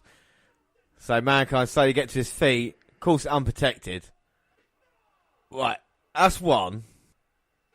2. Already, that's too many in the ring. Right, Mankind needs to get out of the ring now. Oh my god, Mankind says you have to kill me. He's getting up for a... No, he's not. He's trying to get up. For a 3rd. Didn't connect with it properly, Rock, didn't say? 4th. That's the agreed upon amount of chair shots to the head. But Mankind, after the 3rd one, apparently did say to the Rock, bring it on, motherfucker, with there. He did hit... Mankind got caught up in the moment as well. I'm not saying that's acceptable. So that's the allotted 5, so maybe one more to the back of the head as a knockout blow would be fair enough. Nope. Well, there's number 6. I mean, they never did anything like this again. This is how Mankind wasn't dead from this. Fucking hell. 7. Fuck. Into 8. Foley's on now. Fucking. Yeah. Foley's not even expecting this chair shot. What's that? 9. For those counting at home, that is 9. And then 10. Back of the head, one of the most dangerous shots to do. Now I'll be able to say, look, enough's enough. And the Rock guaranteed that Mankind would scream, I quit. Oh, that sounds very similar to something we heard early on tonight, actually. On Heat, yes. And the thing is, if Mankind is that, this is one of the things as a kid that I did. Face down like that on the floor to scream in that way is not possible either. But we'll be finding out something about this at the moment. We've got a new WF champion in The Rock. I'm just getting over how brutal that match was. That was bad, wasn't it? That was very intense and uncomfortable to watch. That's why I don't think they show it anymore, because it's just... The spectacle kind of goes out of it after he gets handcuffed with the chairs. I mean, it's one of the most brutal matches, I think, in wrestling history. It's all about unprotected chair shots. 10 unprotected chair shots to the head. And so much more damage done to Mankind there. I mean, these two men would have so much of a falling out. Mankind's kids, Mick Foley's kids are there at ringside, watching Daddy on, don't know what's going on. Well, yeah, you've got his wife, Colette, his daughter, Noelle, and Dewey. Dewey. Yeah. Or watching on, go backstage and ask if Dad's alright. He gets, stitched up, stapled up as he is, trying to calm down Noelle, who's just going absolutely mental. And he speaks to The Rock a little bit later on, but there's still a little bit of problems up until Rock and Sock connection, but they kind of sorted it out. But then one by one, I believe The Rock's kind of promises were broken. He didn't put Mankind through all the announce tables. He didn't make him scream, I quit. He did fuck him up, though. Well, he did. The Rock definitely showed his aggressive side, and at this moment in time, it looks like it's going to be The Rock at WrestleMania to go against the winner of the Royal Rumble. They're still trying to get Mankind uncuffed. As The Rock's walking away, mean son of a bitch. Did what he said he was going to do, like walked out as WWF champion. And a picture tells 1,000 words, and we see it in a minute. And The Rock there standing over Mankind, just lifting the title up. Mankind is unconscious. He kicked away the stretcher. Well, they're saying The Rock needed to get a more badass attitude. Is this badass enough for you? Well, I think Mankind helped The Rock so much during this little feud. You know, he's definitely gone from kind of mid-card, what we saw last year. Look at the blood just coming off Mankind as well. Not only, you know, we saw from Rock last year, but now as a true kind of main eventer. And look at that for Mick Foley up on his feet. And that was a true crimson mask there by Mick Foley. You don't want to be stretchered out. Well, that is vicious. That is such a vicious matchup between The Rock and Mankind. One of my, I say favourite matches. One of these matches that I will never forget. My first ever event, and that I Quit match is just, I think, is brutal. And credit to Mankind and Mick Foley to still be standing now. You know what I mean? 20 years later. Yeah. It's incredible stuff, but, I mean, it's not been too bad. I mean, the undercard wasn't great, was it, leading into this? I think the I Quit match has definitely been the match of the night so far. Indeed, yes. I mean, what would you give that out of 5, Dan? What, the I Quit match? Yeah. I'd give that a 4. I think it had the brutality, but I don't know, it's kind of tarnished The Rock a bit, you know, by what he had to... I know it's kind of made Mankind look stronger than The Rock. Yeah. Yeah, well, in that way, and we'll find out what happens on Raw when it comes to The Rock and Mankind. But I think, you know, for these two characters, it brought interest in it, and until WrestleMania, we're still not going to be sure how it goes down, you know, and that's what I really liked about it. I think all the other matches kind of 3 out of 5, really, just kind of basic stuff. Yeah. Gangrel's probably the better match out of all the other ones. I'd give that one a 3.5 out of 5. The others, 2.5s, 3s. But up next it is the Royal Rumble match, and we are going to see Stone Cold Steve Austin and Mr. McMahon get it on.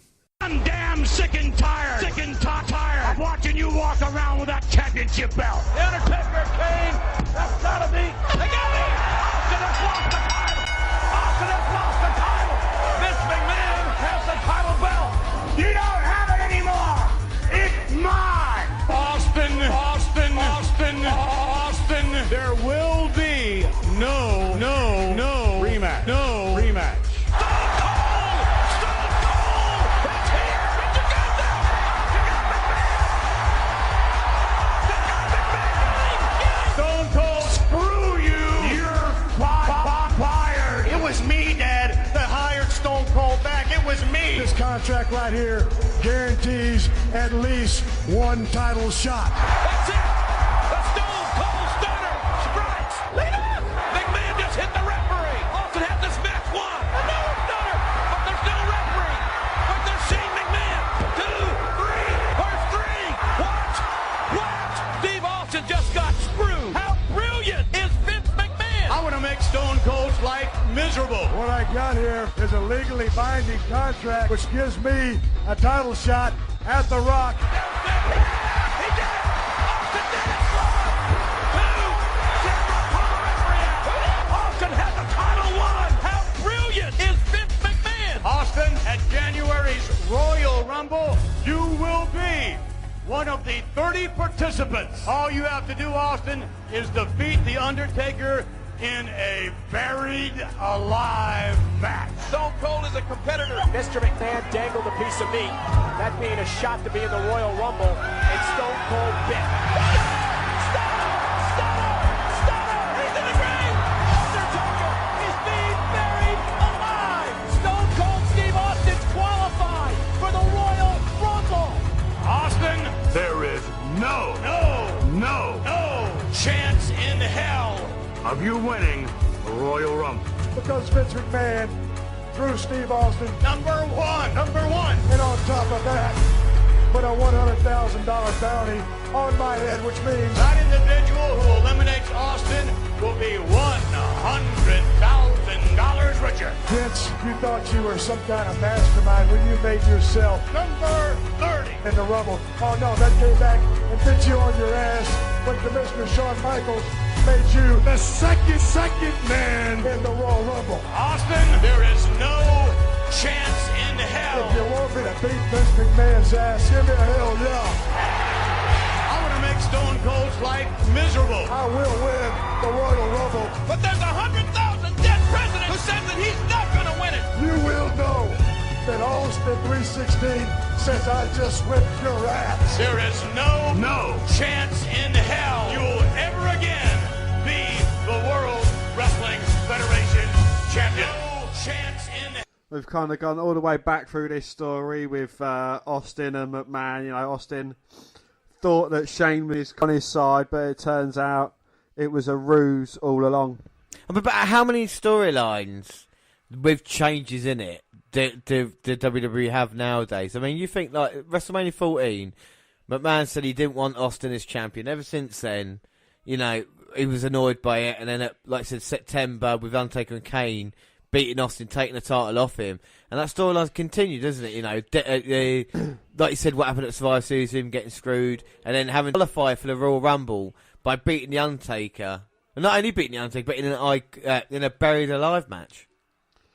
Yeah, you know, it's a good story of, like, you know, Austin overcoming every single odd that's thrown in front of him. And, you know, despite him coming in first, I think he'd be the favourite to win this Rumble. Yeah, but the thing is, he's going to have to face, 28 other superstars who want $100,000 in their bank account and Mr. McMahon there. So it's going to be interesting. Austin overcome the odds. So like I say, he's won it in 1997, he won it in 1998. Can he do 3 years in a row? Only Michaels and Hogan has won as many Rumbles as Austin has at the moment. Can Austin go one better than that? But we've seen Mr. McMahon training. And like I said, I love the Vince McMahon training segments as well. It's been brilliant. Even the Shawn Michaels story's been good because you needed the kind of authority figure out in a way, you know, rather than him being screwed all the time.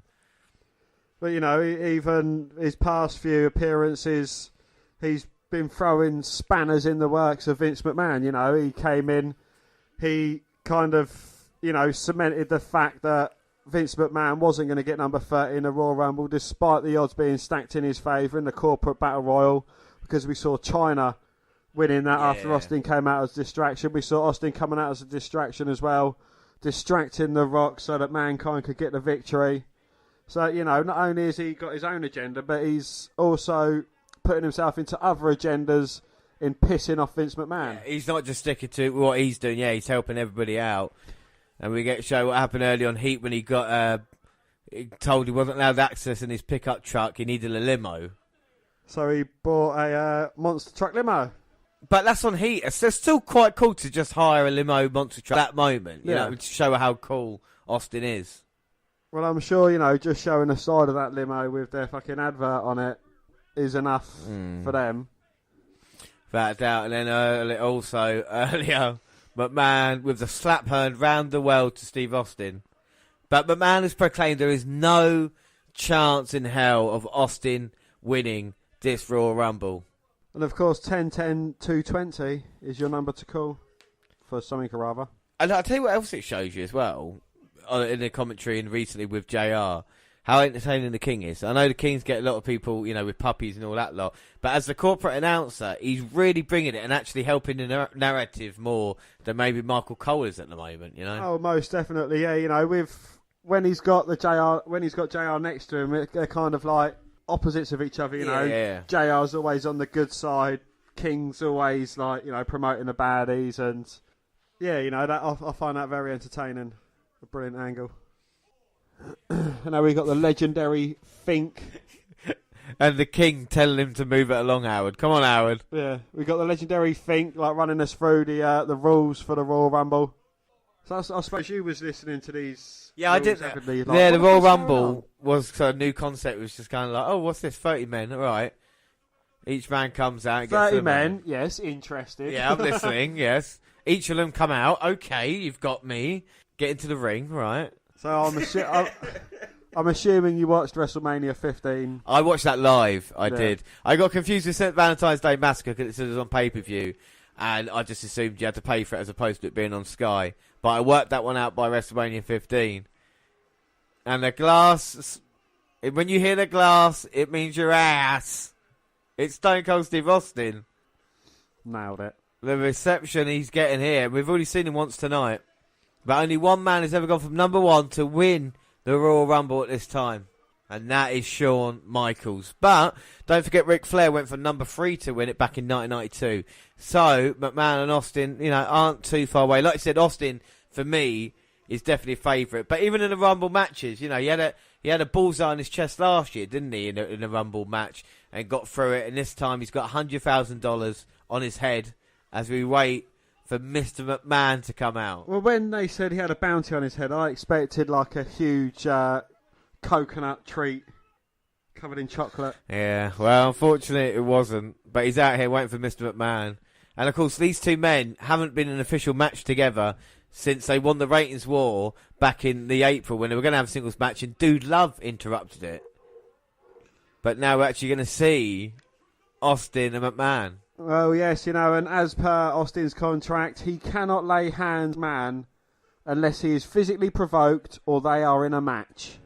And oh my God, this is his nipples trying to go underneath his arm, but this physical specimen, who would have thought he's 54 years old?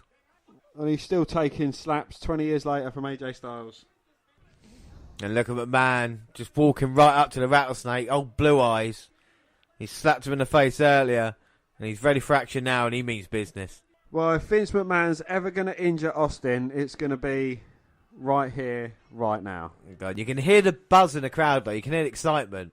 And McMahon is more chisels and jacked than I think Stone Cold Steve Austin is. And he's got to wait until the bell rings. Oh, well, and here we go. McMahon with a clothesline. Austin ducks it and just unloads with the big right hands.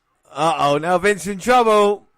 Austin stomping a mud hole and walking it dry. Oh, and the ring is fucking shaking with the intensity that Austin's putting into McMahon. Well, Austin and McMahon always went full force with each other. And we're seeing it here. And now McMahon's in the middle of the ring. I thought he was going to see a stunner, but it was a scoop slap. And you can see the eyes of McMahon as well. Uh-oh. Getting picked up. Is Austin going to make a wish? And McMahon saying, no, please. Oh. Well, Austin just hit McMahon right in his giant grapefruits. Yes, I'm surprised he didn't hit Patterson. And now Austin, seen as they're so far off his arse, I like that. As Austin now looking to maybe throw McMahon out. What side? But there's still $100,000 after he has his way with Mr. McMahon. Bonus point for his next Golga. And Mr. McMahon going to get eliminated. No, Austin stops. He wants to make McMahon suffer just a little bit more. Oh, and a big clothesline, but we're less than 3 seconds away for our next entrant, who's number 3. What a horrible rumble it is. Here comes Golga at 3. And Austin now just circling McMahon. Fez press. And I wonder what Golga's going to do. Well, Golga's going to do. There's $100,000 on Stone Cold Steve Austin's head. Even if Golga is a fan favourite, he wants to eliminate Austin. And here he goes. He's going to try and do it. No, Austin reverses, eliminates Golga. McMahon's crawled out of the ring through the bottom rope. Austin has gone through the second and top rope. So neither man has actually officially been eliminated from the Rumble apart from Golga. And now Mr. McMahon is running through the crowd but gets stopped by Austin. And the crowd thought they saw something earlier with Rock and Mankind, and now Vince is running away. Someone's grabbing his trousers. He looked around, it's Austin. And what a crazy start to this Rumble. The only thing with this match, though, is there is a lull in the ring. Oh, honestly, this Rumble's awful. Yeah. Honestly, this is not... The roster itself is not good, and neither is the matchup. But I think it's like, who comes out next? Billy Gunn? It's a storyline. I think it might be Road Dogg, who just sits in the middle of the ring. Yeah. Edge. McMahon and Austin have disappeared. As Joz comes to the ring with no one there, Austin and McMahon are fighting in the toilets, and McMahon's running to the disabled toilets. The ladies' room. Oh, but it was a trap. Oh, no. The rest of Vince McMahon's corporation are there. Cameraman's down, cameraman's down, cameraman's down. Well, so is Austin and Bossman, Shamrock Test, all beating him up. And Joz is standing in the ring like, what's going on? Well, what a way to start, but now There was nothing going on in the ring apart from Joz waiting for the next person. Well, there's nothing Joz can do. We've already seen Golga come and gone. We know China's going to be number 30. And it's Edge, this young man from the Brood. Scream and run to the ring. No, you don't scream. There you go. Ah! Here comes Edge, so excited to be in his very first Royal Rumble, and the first Rumble of many. Who would have thought at this time he would go on to actually win the Rumble event itself? Yeah, 12 years later, who would have thought that? As Joss now raining down on Edge. Edge sent into the King saying, what do you think the boss man's doing with that nightstick in the toilet? I don't want to think about it. And Joss sending Edge over. But at this time, Edge is obviously lower mid-card, so... And Joss is responsible for... I was right, it was 2010. Was it 2010? 2011 was Del Rio. So we would have thought 11 years later, Edge winning the Royal Rumble. But obviously he's like lower mid-card at this moment in time, fighting Joss, who's responsible for Hulk's death. Oh no, we saw Hulk, he's alright. Yeah, we wasn't sure for a couple of weeks, but we found out he was alright. Well, we've heard rumours about the man. He is in the Royal Rumble. Uh-oh, he got caught by a sparkler. He's got scared by the fire extinguisher as well. And you can hear the massive Gilbert chants in the arena. And they are not piped in. And this is a shot at the WWE's biggest star. And, I mean, does this work in WWE's favour or against them, having this here? Having Gilbert? I don't know, I think it's like jealousy, personally. Yeah, I don't think the joke really works that well. I think if WWE were going to do something like this and have like an Austin, it would have said something but Gilbert's in. Gilbert's out. Oh no. Edge chucks off Gilbert. And Gilbert's record stands at 0-3. Well, but Austin's record in winning Rumble matches has gone down considerably. He looks in the toilet. That might not be a cleanest place to be lying down. Do you know what I mean? Not that sanitary, no. And plus, he's only got a little bit of pants. He's got pants on. The rest is exposed. But anyway, Austin's unconscious, and McMahon was smirking there, Dan. Indeed, yes. He wasn't smoking, James. He had a smile on his face, not a cigarette in his gob. Yeah, you can't smoke in the toilets anyway. So, as Joz looks to get rid of Edge. But no one has claimed the $100,000 bounty just yet. No. Well, maybe the corporation can split it between the 4 or 5 of them. Be a nice little bonus to get. Yeah. Irish whip, but Joz moved out of the way. Edge splashing the top turnbuckle. So heavyweight champion count 3 so far. McMahon, Austin, Edge. Yeah. Steve Blackman. Steve Blackman is number 7. He's a lethal weapon. Can he shock the world and win the Rumble? Is anybody in the ring at the moment you can see actually winning this, Dan? 20 years ago, no. If I knew then what I know now, I'd say Edge. Well, that's true. And the trainers, EMTs, officials there look like they're going to stretch her off. Stone Cold Steve Austin, which is not good for Austin. He tried to play the corporation game and got caught. Yes, indeed. And it looks like Teddy Long's about to organise a tag team match there. And now 3 men in the ring, Steve Blackman, Droz, and Edge. I mean, we talk about horrible 1999s for certain wrestlers. I mean, Droz, not the best 1999 coming up for him. Better than Owen Hart's. But to be fair, that is true, yeah. Steve Blackman with a drop kick to Edge. And now Joz from behind. Joz is like, get over here! And he gets poked in the eye. And Austin being stretched away as the 3 men here, and we're waiting for our 8th man. Would you have Blackman in your ring? Oh my God, I can smell the mustache from here. Oh, the most handsome mustache in the game. It is Dan the Mustache Severn. And I don't think he's concentrating on winning the Rumble. He wants Steve Blackman, and he goes straight after him as well. Well, these 2 men have had their problems. Look at Blackman. Look at Severn with his MMA training, trying to get hold of Blackman, and then these 2 men fighting off. I mean, you could almost have Steve Blackman playing the younger Dan Severn in the movie. Yeah. As Austin now gets stretchered off. Fans in the background chanting for him. They're not even bothered with the crappy Royal Rumble match. Yeah. They're just like, Austin's unconscious. And he's going away in the ambulance. And look, the amount of fans that are outside the arena as well. Well, most of them probably couldn't get tickets, and now they're seeing their favourite Austin being put in an ambulance. And as we go back to the ring, yes, Droz has got Edge in trouble, and Blackman's got Severn in trouble. Yes, the Rumble is still taking place. As we're waiting for number 9 to come out, we're nearly a third of the way through the Royal Rumble match. And here comes, Dan, my personal favourite, Tiger Ali Singh. He beat Edge, goddamn you, at Capital Combat, at Capital Carnage. I think he's going to get the job done here tonight. Well, Vince McMahon doesn't really need to show his face back in this match again because, you know, his job is done. Austin has, in all intents and purpose, been eliminated from the Rumble. Oh, come off it. You're saying McMahon not coming out here and participating. He's meant to be part of this Rumble. Imagine McMahon winning the Royal Rumble match by eliminating these guys in the ring right now. Don't be absolutely ridiculous. Well, I'm just saying, McMahon is still officially in this Rumble. Austin is in it, but it looks like he's on his way to local facility. You honestly think any McMahon is that egotistical to make winning something all about them? That's true. You to fuck. Hang on a minute. My favourite's in trouble. Edge. He's trying to get Tiger. Oh, don't help him, Joz. Oh, well, Joz is going to eliminate the pair of them. Here we go with number 10 to come out. Is it Ty Dillinger? No.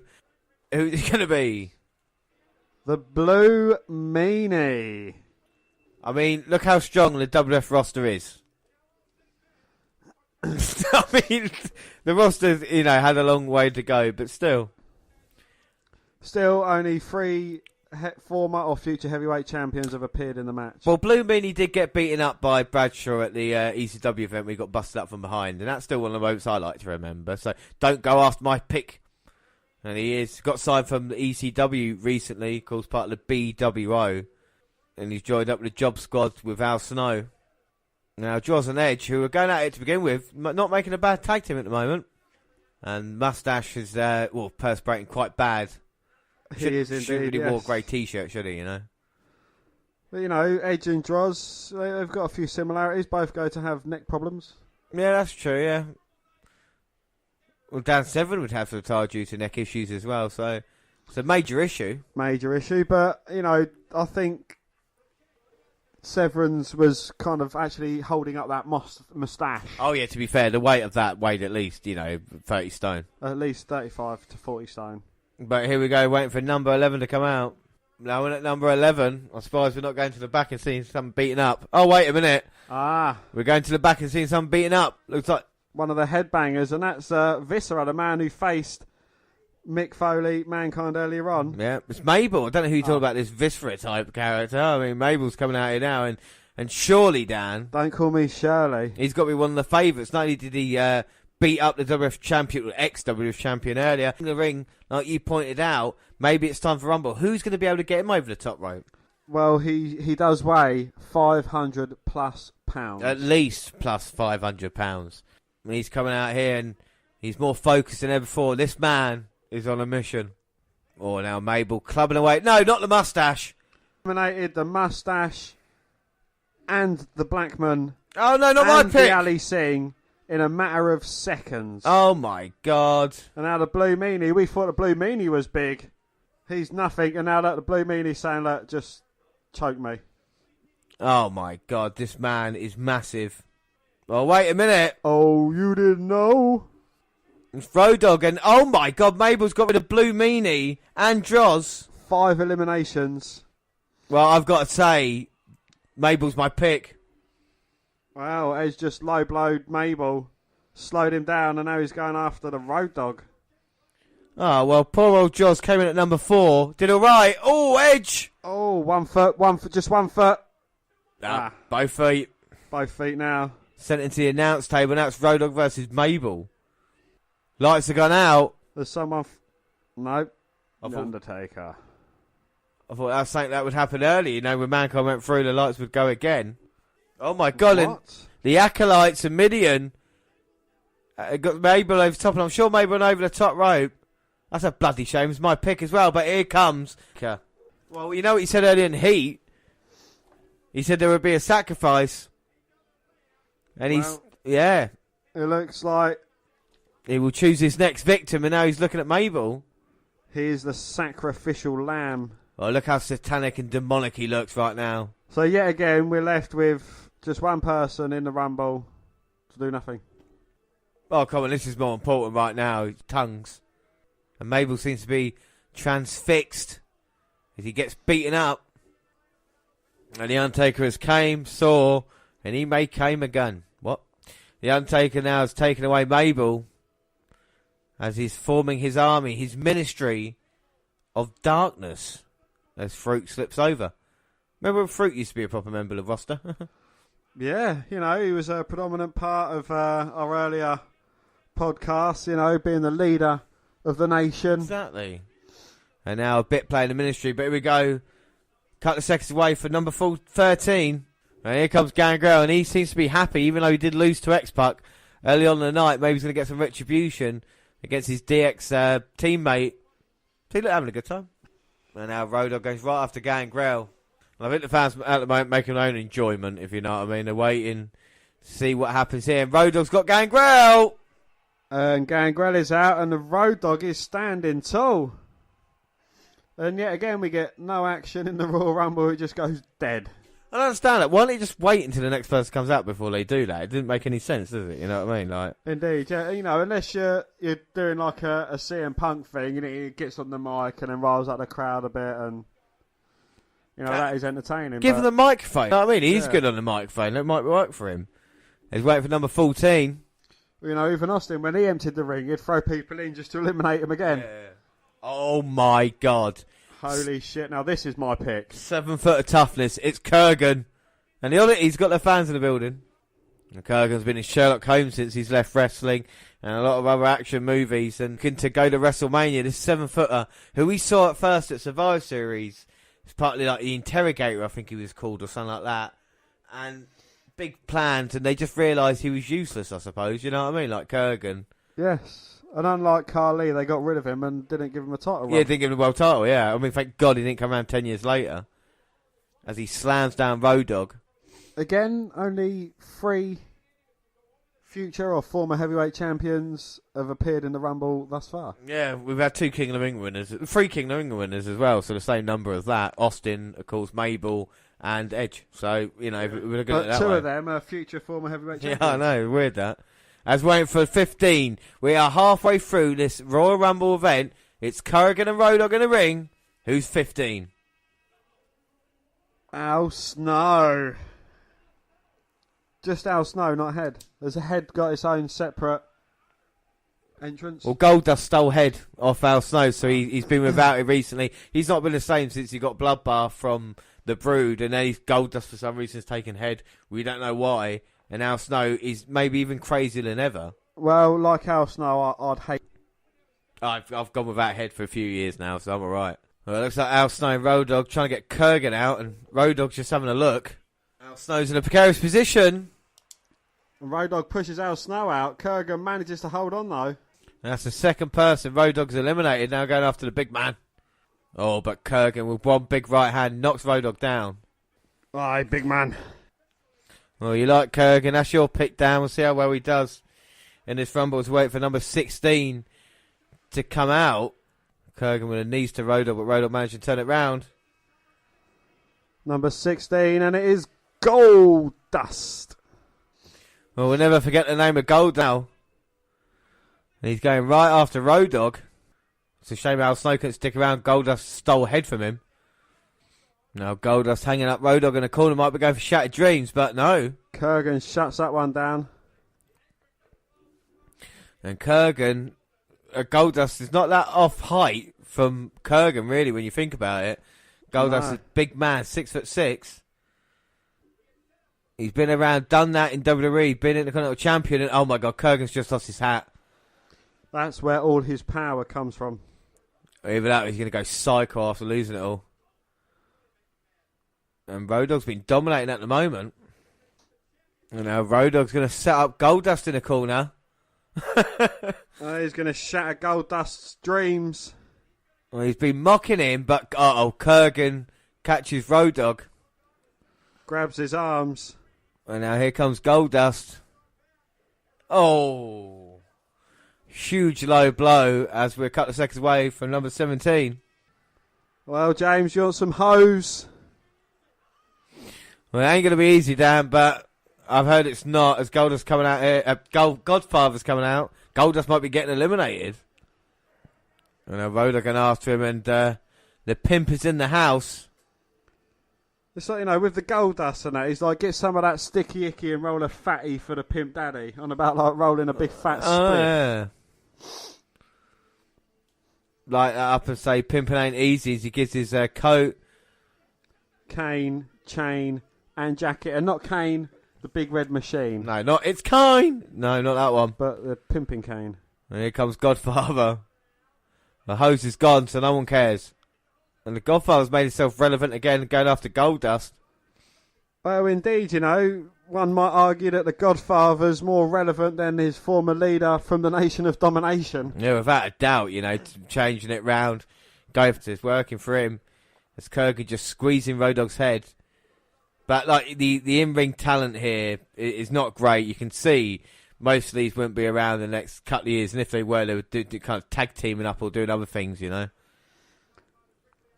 Indeed, yes. Well, you say that, but Road Dogg, he's kind of like a SmackDown writer.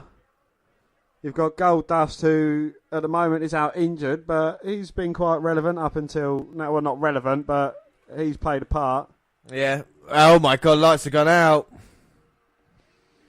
It's Kane. It's Kane. Kane, the fourth former or future heavyweight champion in this match. Well, and he's got to be one of the favourites to win this Royal Rumble here. We saw what he did this past Monday in Raw, where he didn't want to sit. He didn't want to lay down for The Rock.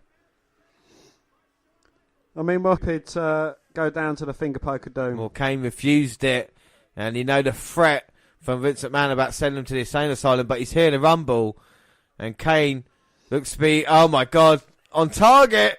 Eliminates Road Dogg with one arm and Corrigan. And now the Godfather's in. Godfather's out. Just Goldust remains. I think Goldust is going to be alright. No.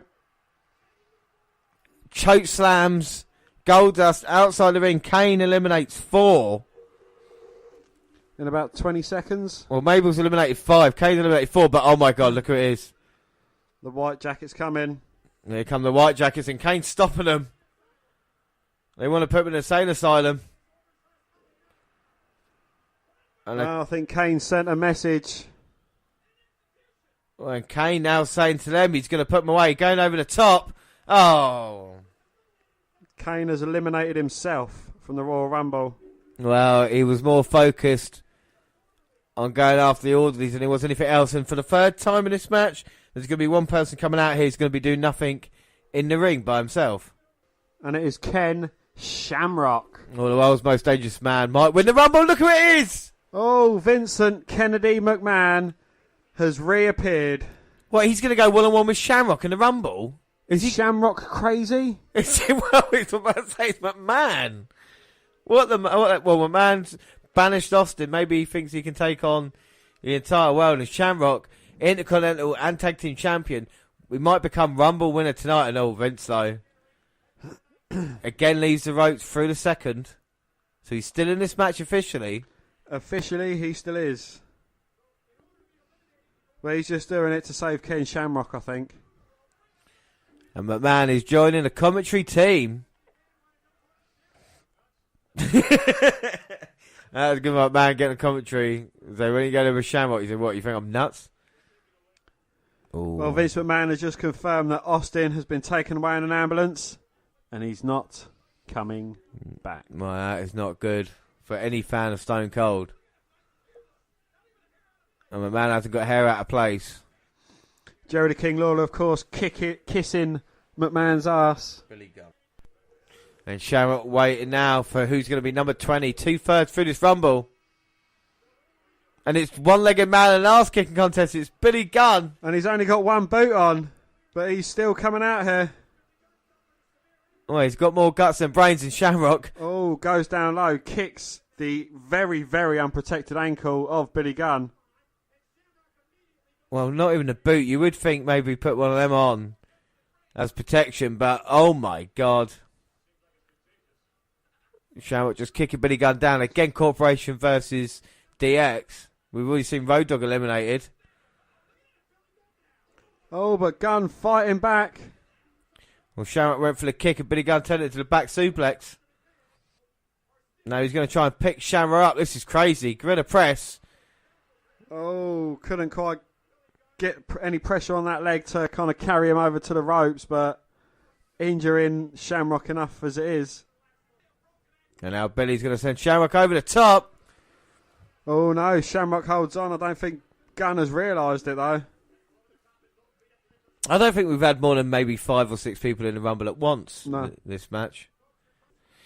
Well, we're waiting for number 21 now as Shamrock's beating up Billy Gunn. Will he have help?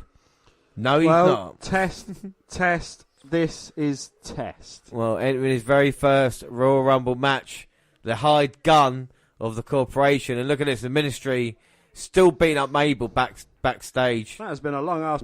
Must have been about 20 minutes. They're going to put him in the hearse finally. At least 25 minutes. They lock him in the hearse, send him away. Well, man, say Mabel will never be the same. And we've seen the hearse now. And what's that sound? There's sirens. And it's an ambulance. And has someone else been injured? Well, an ambulance came back in the arena. McMahon's eyes have widened. That's Austin. Stone Cold is here. And a huge swallow from McMahon. And Austin got the ambulance and came back. And McMahon said he wasn't going to come back, but he's here. And the crowd finally interested. And McMahon is still in the Rumble. And now testing Shamrock. Having discussions about Billy Gunn. But Billy, a double low blow on both men. Now a double clothesline as we wait for number 21 to come out. 22. And Austin is already back out here. And number 22, sounds like Big Bossman. Well, Bossman coming out here, but McMahon has got his eyes attached to Steve Austin. And Austin is chasing McMahon around the ring. Oh, and he's got the corporation in there.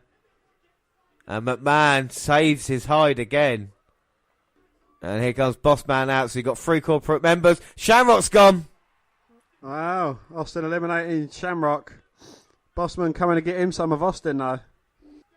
Well, Bossman, of course, beat Road Dogg earlier. Now he's got Austin in the corner. So that $100,000 bounty still stands. Well, it could be Billy Guns. It could be Test. The corporation should team up, really. Hot time on Austin at the moment. Oh, no. Austin's giving Bossman's time, and now he's going to choke him out with a tag rope. And now number 23 is coming out in about 5 seconds as Test feeling the effect of a low blow going after Billy Gunn. Oh, and it is Hunter Hearst Helmsley. Another former World Heavyweight Champion, as you were saying earlier, joins the fold, the 4th guy, and another King of the Ring winner. Yeah. And out goes straight to Test. And maybe that's a bit of help for Austin. Well, I think DX hate the corporate more than they want the $100,000 bounty, I suppose. But they did say it's every man or woman for themselves but when it comes to DX. But then Billy Gunn has just gone after Austin. Well, the crowd not happy, but Billy wants $100,000. Well, just think of how many pairs of Mr. Arse trunks he can buy with that. Or does he just need it for his medical bills on his ankle? Oh my God, Austin might be going, but Triple H saves him. Triple H asks Bossman, and Triple H wants it. And that's why he stopped Bossman, because he wants $100,000. And Austin seems to be enjoying beating up Billy Gunn at the moment. Sidewalk slam from Test to Triple H. I mean, these two guys are going to have a bit of a coming together soon. Yeah, they'll definitely be sharing same things. As Billy Gunn gets wiped out by an Austin clothesline. But then it's Bossman with a strike stopping Austin. Number 24, here he comes. Hello, ladies. I'm surprised Shamrock got eliminated the way he did. You could have left him out here to have a little altercation with Val Venus. Plus corporation a little bit. Yeah. You got more faces and heels at the moment in the ring. And McMahon pleading on $100,000, boys. And Test with a big boot. Oh no, Austin with a rake to the eyes, though, saving himself for the time being. It's weird. Test went from shorts to long pants to little pants. And now Billy Gunn sending Austin in the top turnbuckle. Oh, Billy Gunn's in trouble! And Billy Gunn is out of here. Well, Austin eliminates his third person of the night. course, he eliminated Golga, who was third in. Shamrock and now Billy Gunn are now looking to get rid of Triple H. With Bossman's help, that's a weird combination. And Test taking out Val Venus, and now 3 men trying to get rid of Triple H. Val Venus comes running in, but gets caught with a clothesline by Austin. Waiting for number 25 to come out here. I mean, aside from Road Dogg, all the members of DX have had quite good picks. No, not bad, are they? Billy Gunn has gone now, but X-Pac kind of takes his place going after Test. Now we've probably had the most people we've had in at a time, working each other in a corner. 6 people now. And Venus up to the top. Double axe handle smash, takes down Austin. And now Val, do you think the production on his next porn feature would be after $100,000 for Val Venus? Indeed, yes, he could possibly afford some high class actresses. And Austin sent out. He didn't go over the top rope though. He went underneath the bottom rope. Venus sent him. And now Austin's making his way back in. Oh, doesn't go to the top often. Ah, but he takes down Val Venus.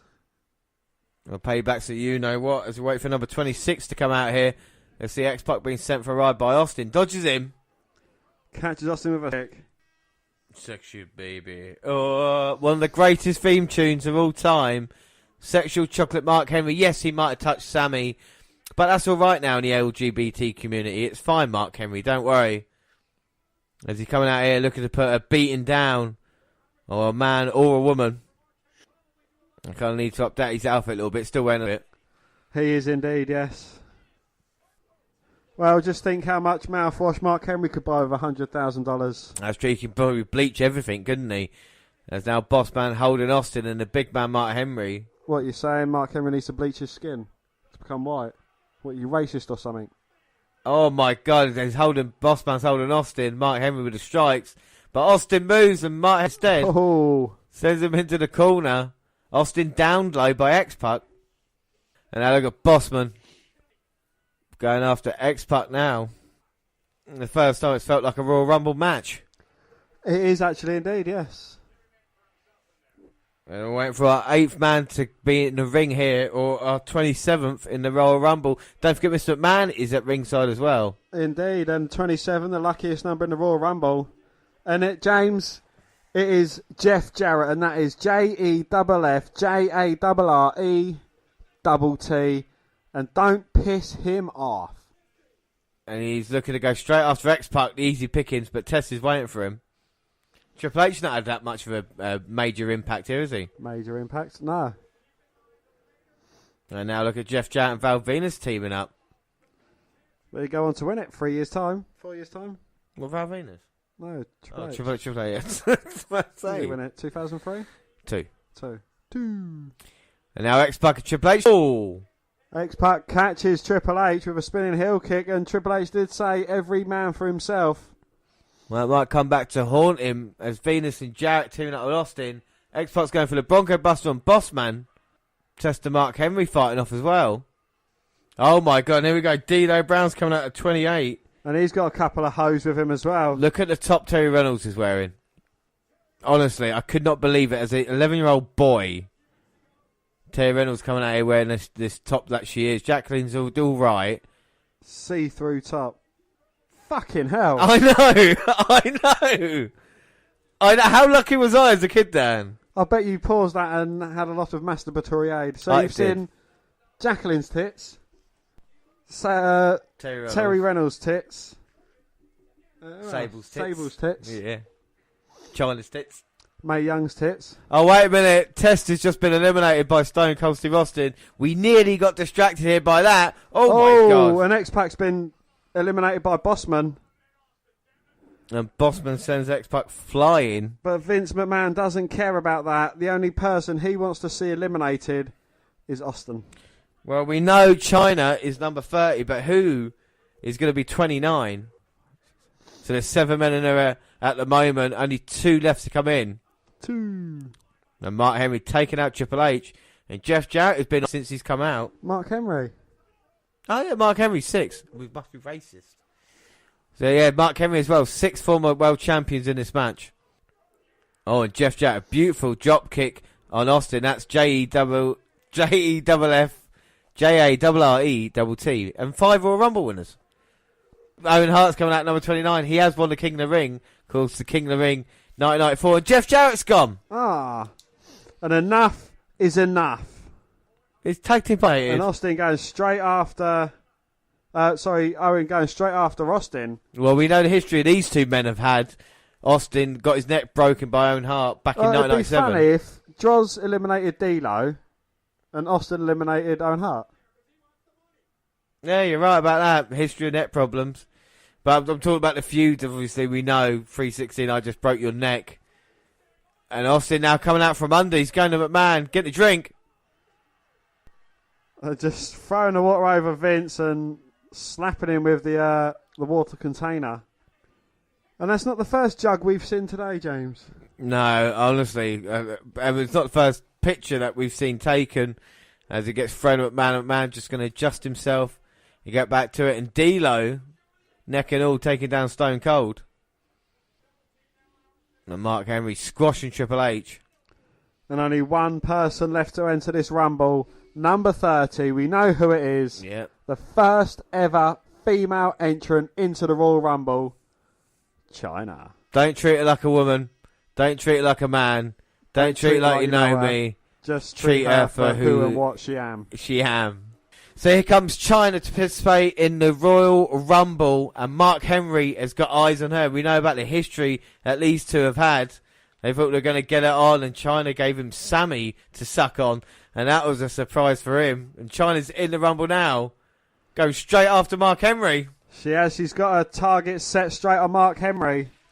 If humiliating him wasn't enough, she wants to humiliate him further by eliminating him from the Royal Rumble. You can see Austin just looking on and a forearm flooring Mark Henry.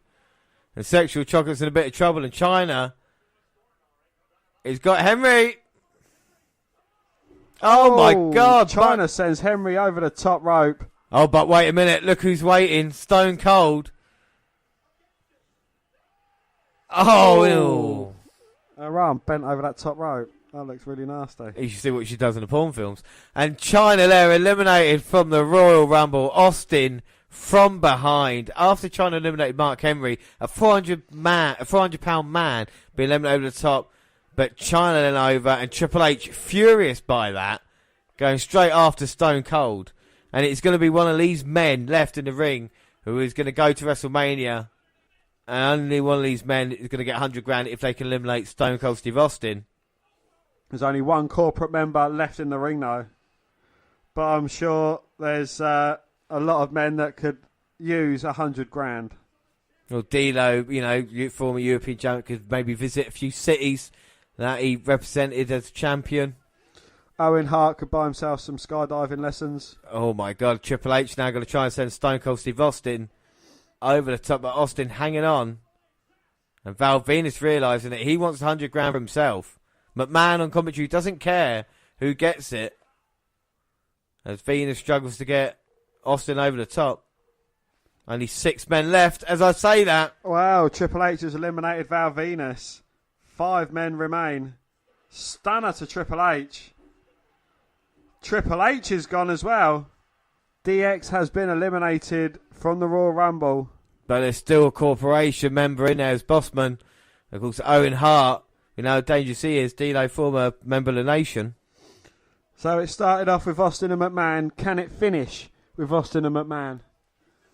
Well, I think McMahon doesn't want that to happen at all. There's still 3 men that could get the job done here.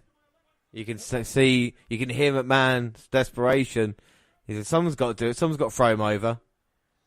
And Owen Hart trying to eliminate Bossman, but he's holding on to Owen's singlet as D'Lo takes out Austin. And Austin now reversing D'Lo in the Irish whip. Goes for the clothesline. D'Lo dodged it. Oh, D'Lo looking for a drop kick, but Austin's swatting him aside, dropping the elbow onto his chest. And now just choking out D'Lo.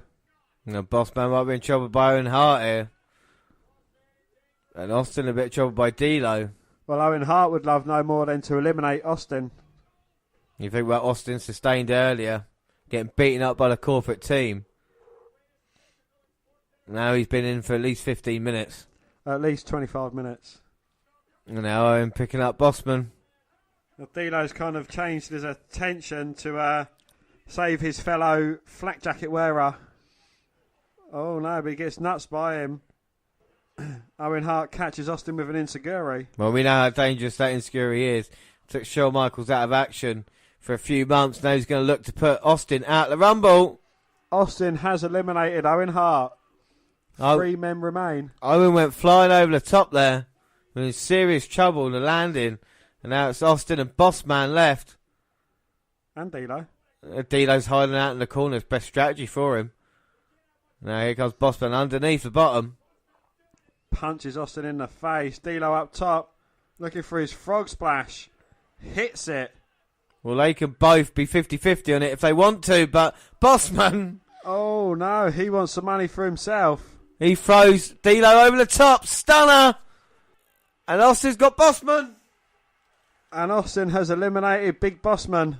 So everybody's been eliminated apart from Stone Cold Steve Austin and Mr. McMahon. Well, surely... Don't call me Shirley. This is Austin's Rumble now. Well, Austin's finally going to get his hands on Vince McMahon. And he got his hands on him a couple of minutes earlier before McMahon's plan. And now Austin goes to jump at McMahon, but McMahon dodges it. And just beating Austin with his headset. As McMahon stood up there in the headset as well, someone threw so just hit him right in the side of the head. They don't like McMahon here, and he's in serious trouble. And they're back into the crowd now. Well, I think that's, Austin would have learnt his lesson earlier, not to kind of follow McMahon anywhere because, it ended up with him getting carted off in an ambulance. I think he just heard your advice because he's throws him right back into ringside. He can't win the Rumble match on the outside. But Austin can sure enjoy himself. Indeed. And Austin's getting a chair to enjoy himself a bit more. Indeed. He's going to use it McMahon, not like Mankind and Rock, is it? He's stalking the owner of the company. Don't turn around, McMahon. He turned round and got thwacked for it. There's no one here that can save McMahon now. Well, it's just mano for the Royal Rumble. The thing is about it is that a corporation, could maybe get involved, but they've been taken out by Austin throughout the night. McMahon may be unconscious as he's thrown back in by Austin. How much is the wage for a WrestleMania match nowadays? I was just thinking, is $100,000 worth chucking yourself over the top rope for? Oh, no, probably not. No. Not if you're Austin.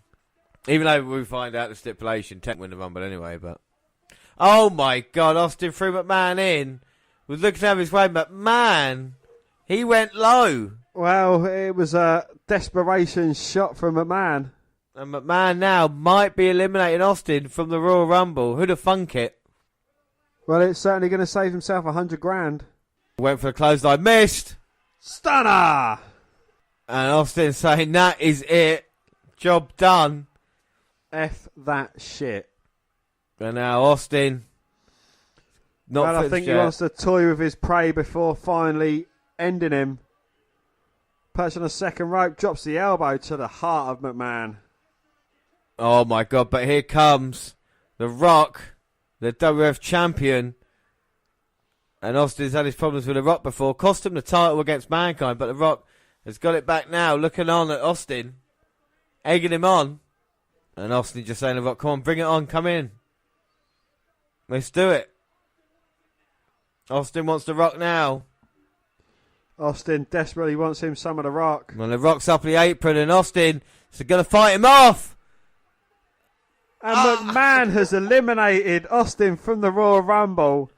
And the winner, Vince McMahon. And you see the little smile on McMahon's face knowing that the plan went right. He eliminated Stone Cold Steve Austin. Mr. McMahon has eliminated Stone Cold Steve Austin from the Royal Rumble. And Austin cannot believe it. Thanks to The Rock, Austin has lost out again. McMahon has won the Rumble. I couldn't believe it as a young lad. Mr. McMahon winning the Rumble didn't make any sense. And now The Rock is coming to stop Austin. Well, he's going to try and stop Austin, but he's just pissed him off some more. Well, now they're fighting up the end. The Rock running away from Austin now. There's no chance in hell plays in the background. So Vince McMahon has got himself a shot in a WrestleMania main event. Well, you talk about not coming through with guarantees. Mr. McMahon guaranteed Austin would have no chance in hell at winning the Royal Rumble, and he was right because he was eliminated by Mr. McMahon. Like you said, Mr. McMahon made WrestleMania 15 in quite an unbelievable move as the Stooges and Shane referees checking on McMahon. He's in serious trouble there. Dan, what are your thoughts on McMahon winning the Rumble? Well, you know, I'll share my thoughts on the Royal Rumble first off. It was an awful Royal Rumble, basically centred around one story, and that is a story that has been in play, like a story that was like, the first part of this, it was all about Austin and McMahon. And this whole Royal Rumble has been about Austin and McMahon. And, Austin and McMahon was in the ring to start off with. It was hot. It cooled down during the middle bit. And then, it heated up, obviously, as Austin made his return and McMahon made his return. And, yeah, it was very, very enjoyable. Storyline-wise, it was absolutely awful. But Well, we see McMahon and the Stooges and his son Shane all going up into a corner, Austin style, with a beer, celebrating the fact that Vince McMahon has won the Royal Rumble. I just want to go back to your point about saying it's all about McMahon and Austin. And one thing you can't say that they didn't do is say it wasn't. They didn't say it was the most star-studded Royal Rumble ever. They didn't say it was going to be, remember the Rumble, it was going to be, kind of the greatest event. It was all about Austin McMahon. The promo at the start, it was all about Austin McMahon. The story tonight, all about Austin McMahon. And for anybody who paid for it to see that storyline, it paid off for them. Do you know what I mean? Because everybody thought Austin was going to win tonight and put McMahon away. And now it's thrown like another chink in the armour on the way to WrestleMania. And it surprised us. And it's about, like you said, there's problems there with the roster and with kind of storylines and everything else. But as a story with Austin McMahon, it was a real payoff, wasn't it, Most definitely, yeah.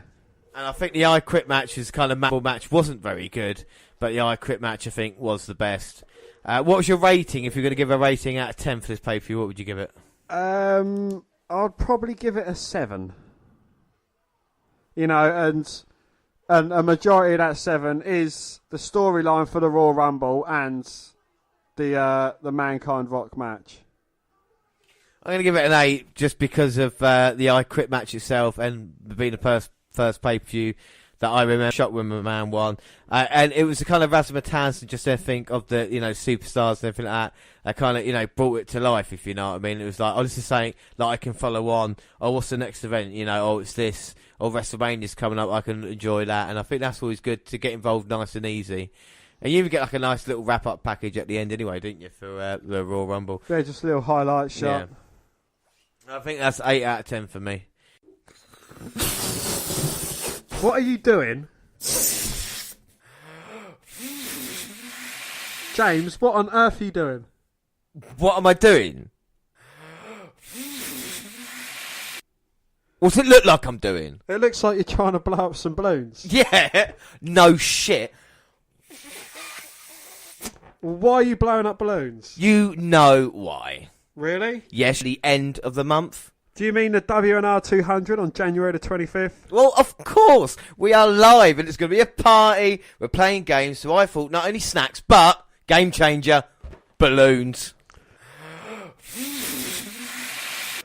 Well, I thought we would have a retrospective look back at 200 episodes of the WNR and pick out important or funny moments that we have made and tell everyone what goes into making the WNR podcast. Oh, yeah, all right, we'll do that instead then. But that's not all for this episode, because we do move on. We're going to have one episode of Raw, one episode of Nitro, and then something very special right at the end. So we move on to Raw, January 25th. The Rumble showed the WF at its best and its worst. They had some solid matches and a vicious but solid main event. However, I think I rated the show... Oh, fuck you. The actual Rumble was disappointing, though. The ratings fell a bit from last week, but only a little. The show started strong with a 5.7 to see what happened at the Rumble and fell to a 5.2 for a near 5.5 total. Nitro improved to a 5.0 off a 5.3, 4.6 and back up to a 5.1, nearly beating Raw. Well, the corporation is in the ring. Here comes Vince, introduced as the winner of the 1999 Royal Rumble. They hoist him up on his shoulders. Vince came, he saw, and he kicked Stone Cold's ass. He brags a bit. He congratulates The Rock for making Mankind quit. He's going to pay The Rock the money. He also knew Rock had a long night and that when he went to bed, we woke up in a cold sweat realising he had to face Vince McMahon at WrestleMania. Rock looks a bit irate after you said that. But Vince assures him that will not happen, as he took himself out the main event and will allow The Rock to choose his opponent. Vince continues to gloat. He told Austin there would be no chance in hell that he would win the Rumble, and now he never will ever get another title. He has run out of chances. Austin is in the Titantron. Austin is on the Titantron, drinking beer and calls Vince a jackass. Vince makes sure he is in Texas before bragging that he is too scared to leave the house, knowing he was tossed out by him. Well, Austin's not favoured because he's going to WrestleMania, and Vince responds he will be buying him a ticket. Nope. Austin will fight the champ at WrestleMania. Vince is baffled and thinks he's smoking local weed. Austin brings out HBK's Healing Nice and he states that Austin will be there, but he has Austin in his house to protect Austin from himself as he would open up a can of whoop house on Vince. Shawn goes to the rules, seeing as Vince gave up his rights, and he whips out a bottle of Jack as a rule book and quickly pulls it back, giggling. Well, Shawn tells everyone that if the winner cannot compete in the main event at WrestleMania, then it goes to the runner-up. Jesus, you'd think that Vince would know the bloody rules, but he never does. The fans chant for Austin. Austin wants to scramble his brains, but he has a proposition. He wants the title over his shoulder, but he wants to beat Vince's more so. He will put his right up to face the champ at WrestleMania if Vince will face him on Valentine's Day, and if he loses, he forfeits his title shot. Vince counters that Austin wants more. Austin reminds him that he could even tossed him out any time and should have been, but Rock got his square-headed ass involved. Vince is intrigued. Austin knows that all Vince does, so it will be a cage match, and Vince can run around the ring and climb to safety. Vince is wary and confers briefly with his stooges, and Austin demands another beer from HBK, who obliges with a grin. He's smirking, Dan. No, James, he hasn't got a cigarette in his gob. He's got a smile on his face because he's got his own way. Austin taunts him and asks if he has the balls. Vince does and agrees. Well, now Austin is guaranteeing that he will kick his ass all over the ring and walk over his bloody ass, and he will beat The Rock, because if he did not, he has no business ever wrestling, and that's the bottom line, because Stone Cold said so. Well, Triple H and DX come down. Tripp says he will not say his catchphrase to the crowd. He is tired of The Rock running his mouth. He also knows that Mankind never quit. He wants an I Quit match. He wants it for the title, as he knows he beat him once before and will do it again. This is The Rock's chance to show some guts, and if he's not down with that, he can suck it. So we go on, and it is Goldust versus Billy Gunn. And as DX leaves, Goldust attacks. He slams him and sets up Shattered Dreams, but the ref blocks it. Gunn knocks him back, and Gunn moons him and then knocks him to the floor. Goldust's music blares, and it is the Blue Meanie dressed as Goldust. Goldust rolls up Gunn and gets two. And then nails him with a spine buster. Meanie grabs head and cracks Goldust in the skull with it, and he stumbles into a pile driver, and Gunn pins him. Well, a shitload happened here. Not really much was well done. No, and then Mankind arrives. Well, the oddities come down, but The Rock interrupts and prevents to check them into the SmackDown hotel and to show some respect for the WWF champ and get their candid asses out the ring. They glare at him but reluctantly leave. The fans chant Rock sucks. He tells them they can chant all he wants, but he's finally the WWF champ again. Triple H wants to be like The Rock, but he's not. He proposes a little match, and The Rock has the balls the size of this arena. He would beat his Rudy Poo candy ass and reminds Triple H he never beat him as China hit him in the People's Jewels. He plans on taking his right hand and WWF belt in front of the millions. No crowd response, so he follows up with the millions of fans that they can smell what The Rock is cooking. On the Tron, Mankind just strolls up to an armoured car and beats up the security guards and takes $100,000 from them and heads to the ring where an irate Rock stands. Mankind comes out and is upset. The Rock has his belt, but he has his money. he tosses some into the crowd. Well, The Rock starts going after him, but Mankind tosses more and threatens to get rid of it all. He pockets some and throws more. He gives credit where credit is due. He felt he was hit 11 times with a chair, and he felt gashed open, and he'd been even more electrocuted and he has an issue, though. He may have been unconscious because he doesn't remember saying I quit. He may be losing his mind, so he woke up early and went to the production truck and he said I quit 3 times on Heat, and it was recorded. Well, they go to the Rumble match, and all the times he refused to quit. Now, to when he was knocked out, and Jesus, you can tell it was recorded. Mankind states that those were the same words he said on Heat. Mankind states The Rock never beat him and that he is not the champion. There will be a lot of bored people at half-time at the big game, so he challenges him on half-time Heat. Well, he wants to fight with no people around. He wants to fight in an empty arena. 2 will enter and 1 will get his ass kicked. He will get the money back, but it was another short. Soccer needs some change. Rock agrees and called him a cellulite piece of crap. Mankind will see his ass at an empty arena at half-time Heat. So Triple H will clearly not win. Why not save it until after the match? No, well, now the oddities are down. Yes, and it is George the Animal Steel versus Droz. Droz wants to freaks out the ring so he can kick his airy ass. They leave. George bites him on the arm for about an hour. He goes after the turnbuckle and bites it, and once it exposes his head, he's driven into it and is pinned. Okay, I'm not sure if this means something. Okay, I'm sure this means something, but I'm not quite sure what. Well, Droz is beating him up after the match. Refs are getting tossed, and here comes the oddities, and they chase him off. Well, Bossman and Shamrock are drinking some sort of liquid to not be distracted by Deborah. But Deborah claims no one can resist her. Mark Henry comes in and they start flirting. She has a sweet tooth. She wants her some sexual chocolate. And match 3 is Big Bossman and Ken Shamrock versus Jeff Jarrett and Owen Hart for the WWF Tag Team titles. Well, Deborah pats Bossman on the ass and Double J, Double F, J A, Double R E, Double T. Did we do that for the original one? No. No. Well, match 3 is Big Bossman and Ken Shamrock versus Jeff Jarrett, and that's JEFFJARRETT and Owen Hart. That's OWENHART for the WWF Tag Team titles. Well, Deborah pats Bossman on the arse and Double J tries to take advantage but gets his head taken off with a big boot. Bossman hammers him as the crowd calls Owen a nugget. Double J fires back and he and Owen double close on him. Owen tries for the sharpsuit but it's kicked off and now Shamrock is in and he hammers Owen until he gets nailed by an enziguri. Owen gets 2. Shamrock counters with a Russian sweep and a heel kick to the head. Shamrock hits him with some rights, but after a rip, Owen snatches him and gets 2. And clocks him with a spinning heel kick. Shamrock comes back and takes him down. And now Deborah's up on the apron. Oh my God. Well, she's unbuttoned her top. She's revealed her lovely lacy black bra. And it ushers Shamrock over, but I think that just spurs him up. No, it's not. Oh my God, now jacket's off. Yes, James, jacket off. And Shamrock now thinking, should I get distracted? No, still not going to work. Well, he's got the ankle locked in. I think Deborah needs to remove some more clothes. Well, Jeff Jarrett stops him there. Deborah's still up on the apron. Referee distracted by him. Bossman sending in Double J Lee outside. And here comes the Blue Blazer. That's a black Blue Blazer. And that's Blue Blazer with a guitar.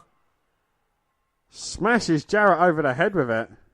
Well, the tag title's on the line and Owen Hart is going to go for the cover. 2, 3, we've got new tag team champions. Owen Hart and Jeff Jarrett win. The tag team championships. And all thanks to maybe Deborah. Oh my God. And the black Blue Blazer. And the black Blue Blazer, we can't forget him.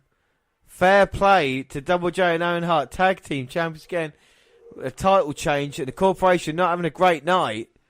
I mean, Shamrock is still Intercontinental champion, but does that free up the tag team titles to do something else, do you reckon? Potentially, you know, these two guys, they have a lot of potential to be a good tag team together. You know, Owen Hart definitely knows he's a solid worker.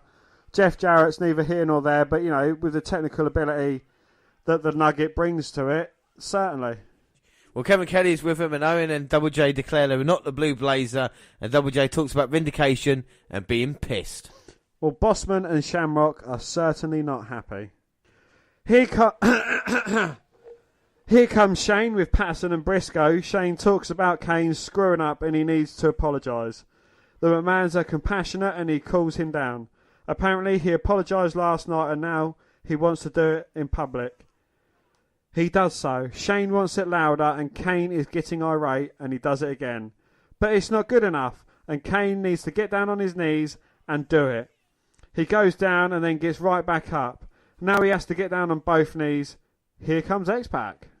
Well, he has enough of this crap and they need to step off. Plack's slurring slightly, or is that his permanent speech impediment? Pac tells him to run with DX and they will have his back. The corporation treat him like dirt. Instead, Kane chokeslams him and stays with the corporation.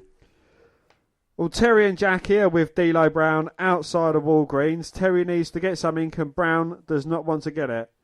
She whines about promises. They are tampons and of course they need a price check. The checker recognises him and now everyone surrounds him and he leaves in a huff. Well, Val Venus has come down to the ring. He has a new video, Saving Ryan's Privates, and stars Shamrock's sister. He's about to go into a shower and wants Kenny to watch. Shamrock's sister's in a shower. He states it is one sweet sister. And on to match 4 and it is Val Venus versus Test. This is Test. Well, Val runs his side Russian leg sweep. Test is up and whips him in the corner and is shoved into the ropes and Val strikes with a spine buster. Val whacks him in the head but misses the lariat and is tossed over the top rope. Shamrock cracks him with a chair and rolls him back in the ring and Test finishes him off. A bit of angle advancement, really. Pretty much, yeah. And now Shamrock is beating his ass now. Billy Gunn runs down and makes a save, clearing them out. Val is upset and is yelling at Billy Gunn, who explains himself. Val takes out the ankle and beats up Gunn. And match 5 is the Brood versus... Road Dogg and Al use extinguishers on Edge and Gangrel when they come up off the stage. They are brawling in the crowd. The Brood is now getting dismantled by baking pans to the head and now the fight heads to the back. Brood shoves the dumpster into them. Al Snow has a pole and wallops Gangrel with it, but Edge stops that and Gangrel takes it to him. Road Dogg and Edge are going back and forth. Brood puts him on a gurney and shoves him off. Silverware is tossed at Gangrel. Al gets a chair to the head and Road Dogg to the back, courtesy of Gangrel. Gangrel places Road Dogg on the table and now everyone is swinging chairs with Venom. Both Edge and Snow crash into the table and they fight into a ladies' room and the hoes were in there. Snow has been collared by a toilet seat. They are back by and on top of some equipment trunks beating each other. They all fall into the table. Blue Dust got involved and he gave Snow head and the Brood is pinned. It was a bit of a fun diversion from all the seriousness going on. Yeah. Road Dogg and Snow run into the ring in order to celebrate and Al is happy to have head back. Snow wants a rematch against Road Dogg for helping him tonight. Road Dogg agrees, but they are attacked by the Ministry, the Acolytes. They are beaten senseless. The Undertaker is watching from a throne. It will be a holy war proportions. And our main event is Triple H versus The Rock for the WWF title in an I Quit match. Well, maybe the king of the I Quit match. The Rock is out here. And he's going to be facing Triple H for the WWF Championship. The winner of this will face Mankind at halftime heat. But here we go. We've started off already between The Rock and Triple H. Both men slugging it out. Triple H for the Irish Whip. Catches Rock with a spinning back elbow. Now The Rock making a U-turn, getting out of the ring. Rock back in with a clothesline. Triple H dodges. Hits Rock with a high running knee. And Triple H wants to turn it up a level. So the thing is, you had 30 men compete at the Royal Rumble last night, but Triple H tonight just wants The Rock. The Rock fell for it. Triple H has beaten The Rock before. The 9 punches in the corner. Tells The Rock to suck it. And then hits the 10th. And China watching on from ringside. The Rock and Triple H going for it.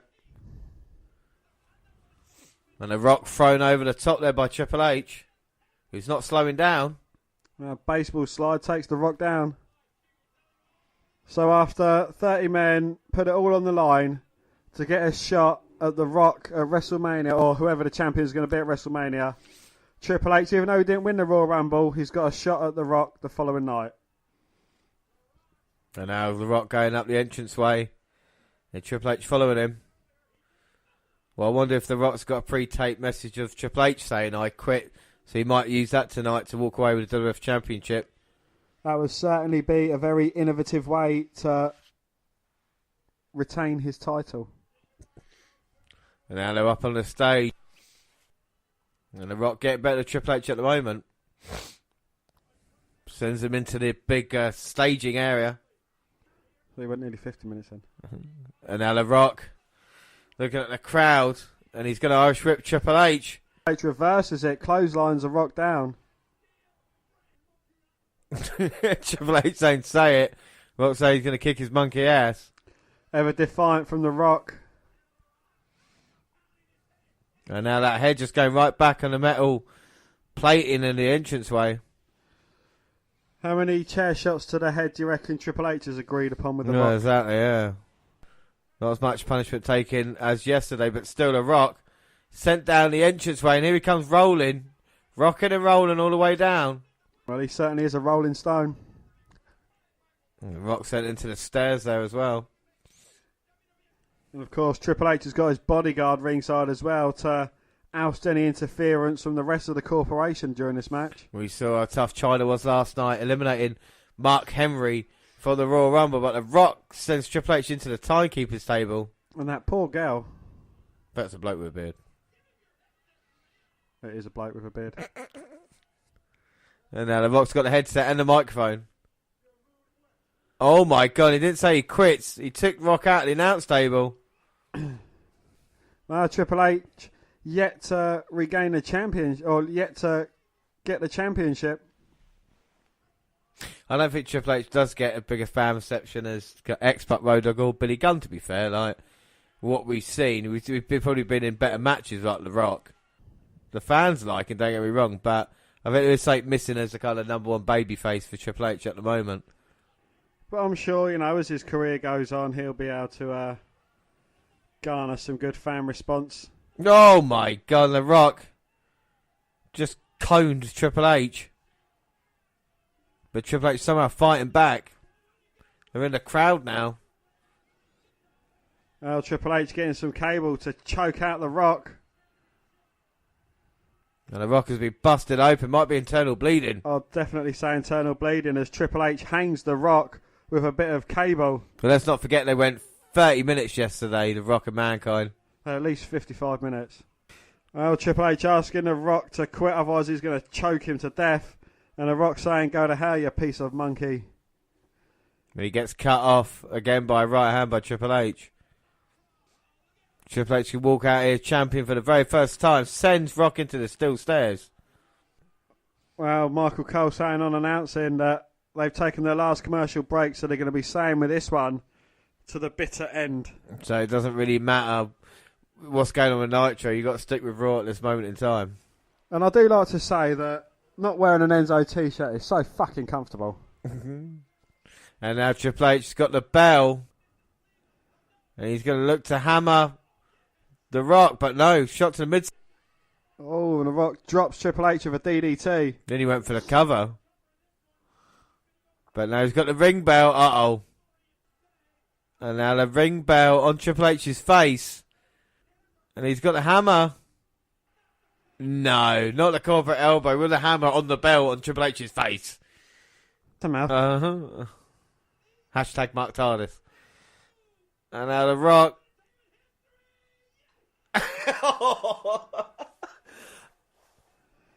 Well, I think it was a bit of clang, but made more of a thud. And the Triple H says, "Suck it." The Rock asked him the question. Triple H responded. That wasn't the answer The Rock wanted. And the knee from Triple H. Looking for the pedigree. And the fans certainly want this. Hits The Rock with a pedigree. Well, if it's a normal match, it'd be over. He's saying, come break, it's not done. And The Rock is in serious trouble. Cameraman down. Cameraman down. Cameraman down. Oh, by God, I think he's been broken in half. As God as my witness. Triple H looking for a pedigree on the outside. No, not on those mats. Oh, my God. Pedigree on those wafer thin mats. Dan, how thin are those mats? Mere millimetres thick over pure concrete. Oh, my God. Triple H still not finished. A pedigree in the ring, a pedigree on the concrete on the outside. I think he's looking to pedigree The Rock on the announce table. Oh my God, we're going to have a new WWF champion. Triple H is going to pedigree The Rock for the third time. Uh-oh. Here comes the Corpman Test and Shamrock along with Kane. It's Kane! And Kane's got China. Or Bossman says Triple H, say I quit, or Kane is going to choke slam China. So what's more important for Triple H? Oh my God, Kane's got China up. And Triple H quit to save China.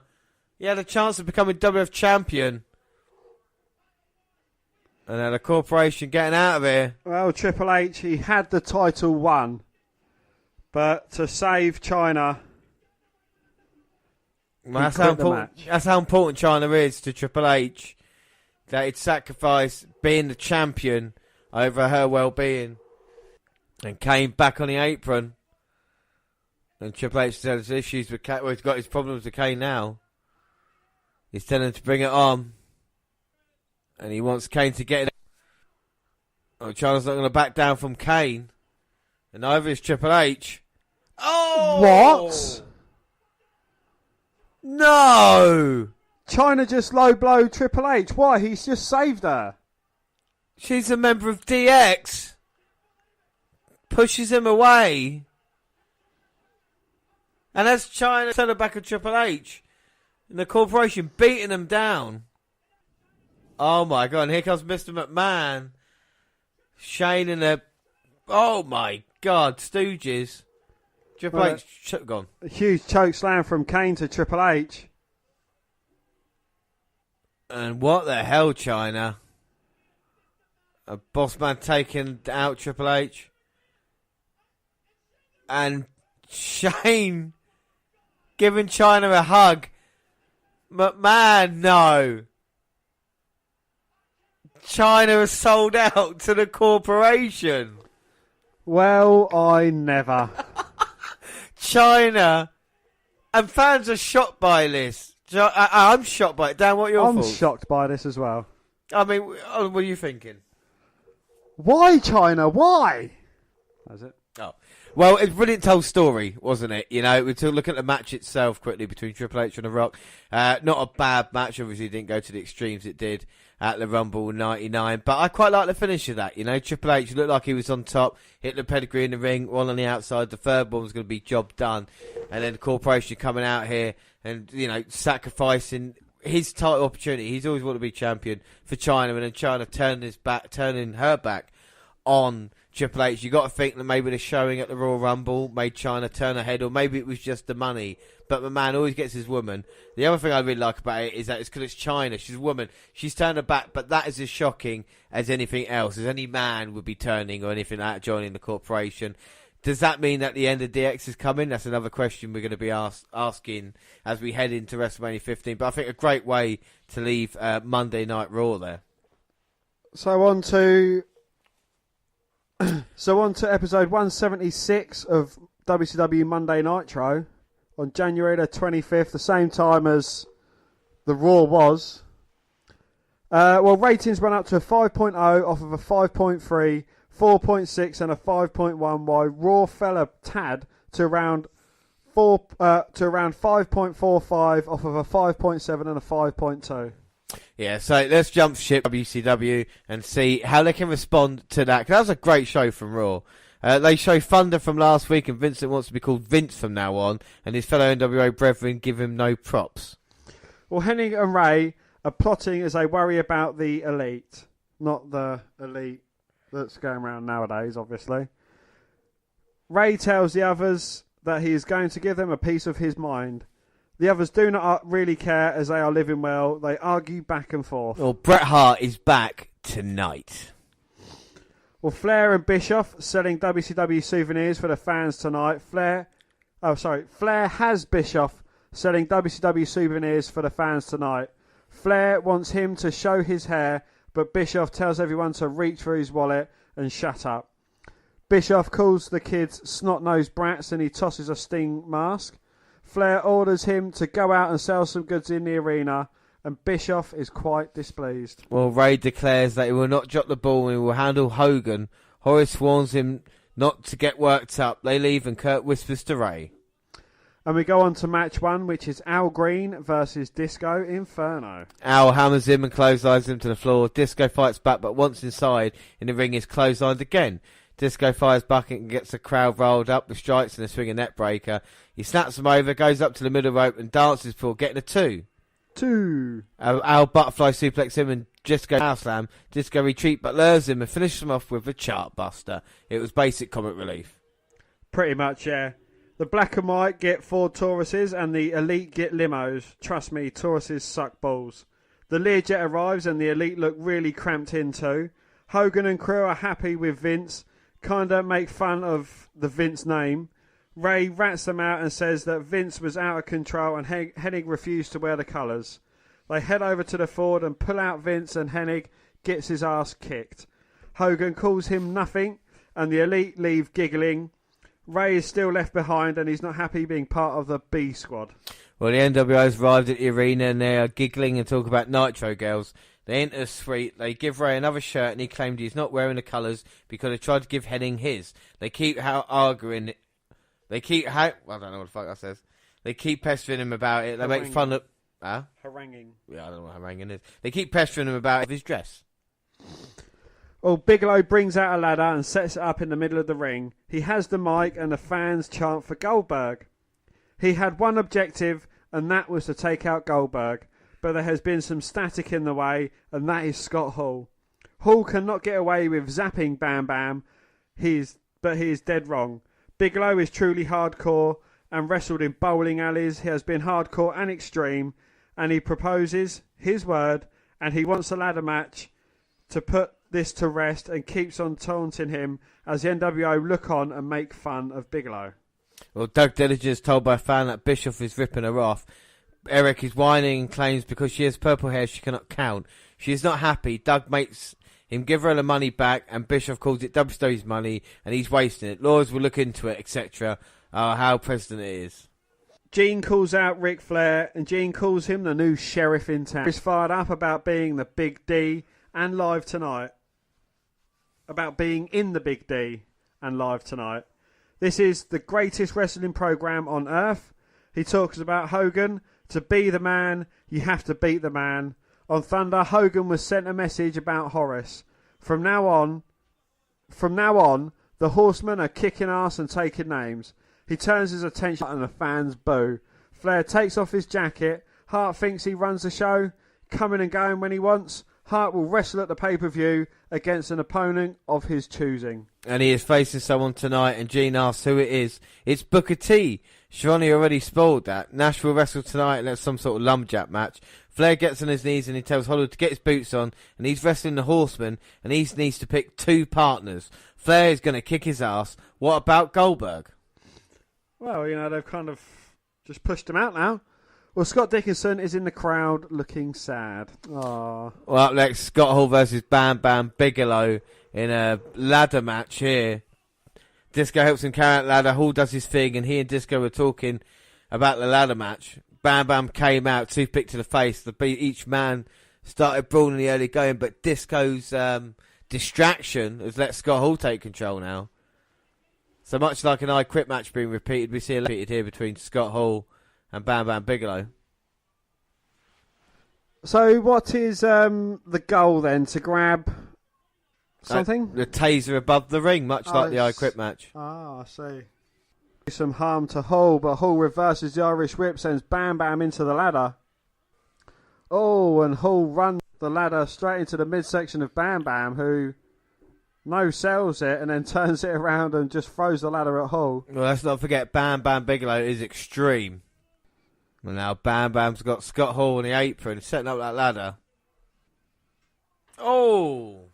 Now we had the ladder seesawed through the second rope, and as Scott Hall kind of fell off the edge of the ring apron, he grabbed hold of the ladder, pulling it into Bam Bam Bigelow's face. Very innovative there by Scott Hall. Indeed. And Bam Bam is down in the ring, struggling to get to his feet. He might be busted open from that. Scott Hall slowly recovering, but he knows how to use a ladder. King of the ladder matches. Conan forever. Perfect sign in the crowd. And Scott Hall with a ladder right to the back of Bam Bam. Oh, he's got the ladder draped across the back of Bigelow and he just drops his foot to it, sending the ladder back of Bam Bam. Oh my God, now the ladder is set up on Bam Bam's leg and Scott Hall drives it down as they go to a commercial.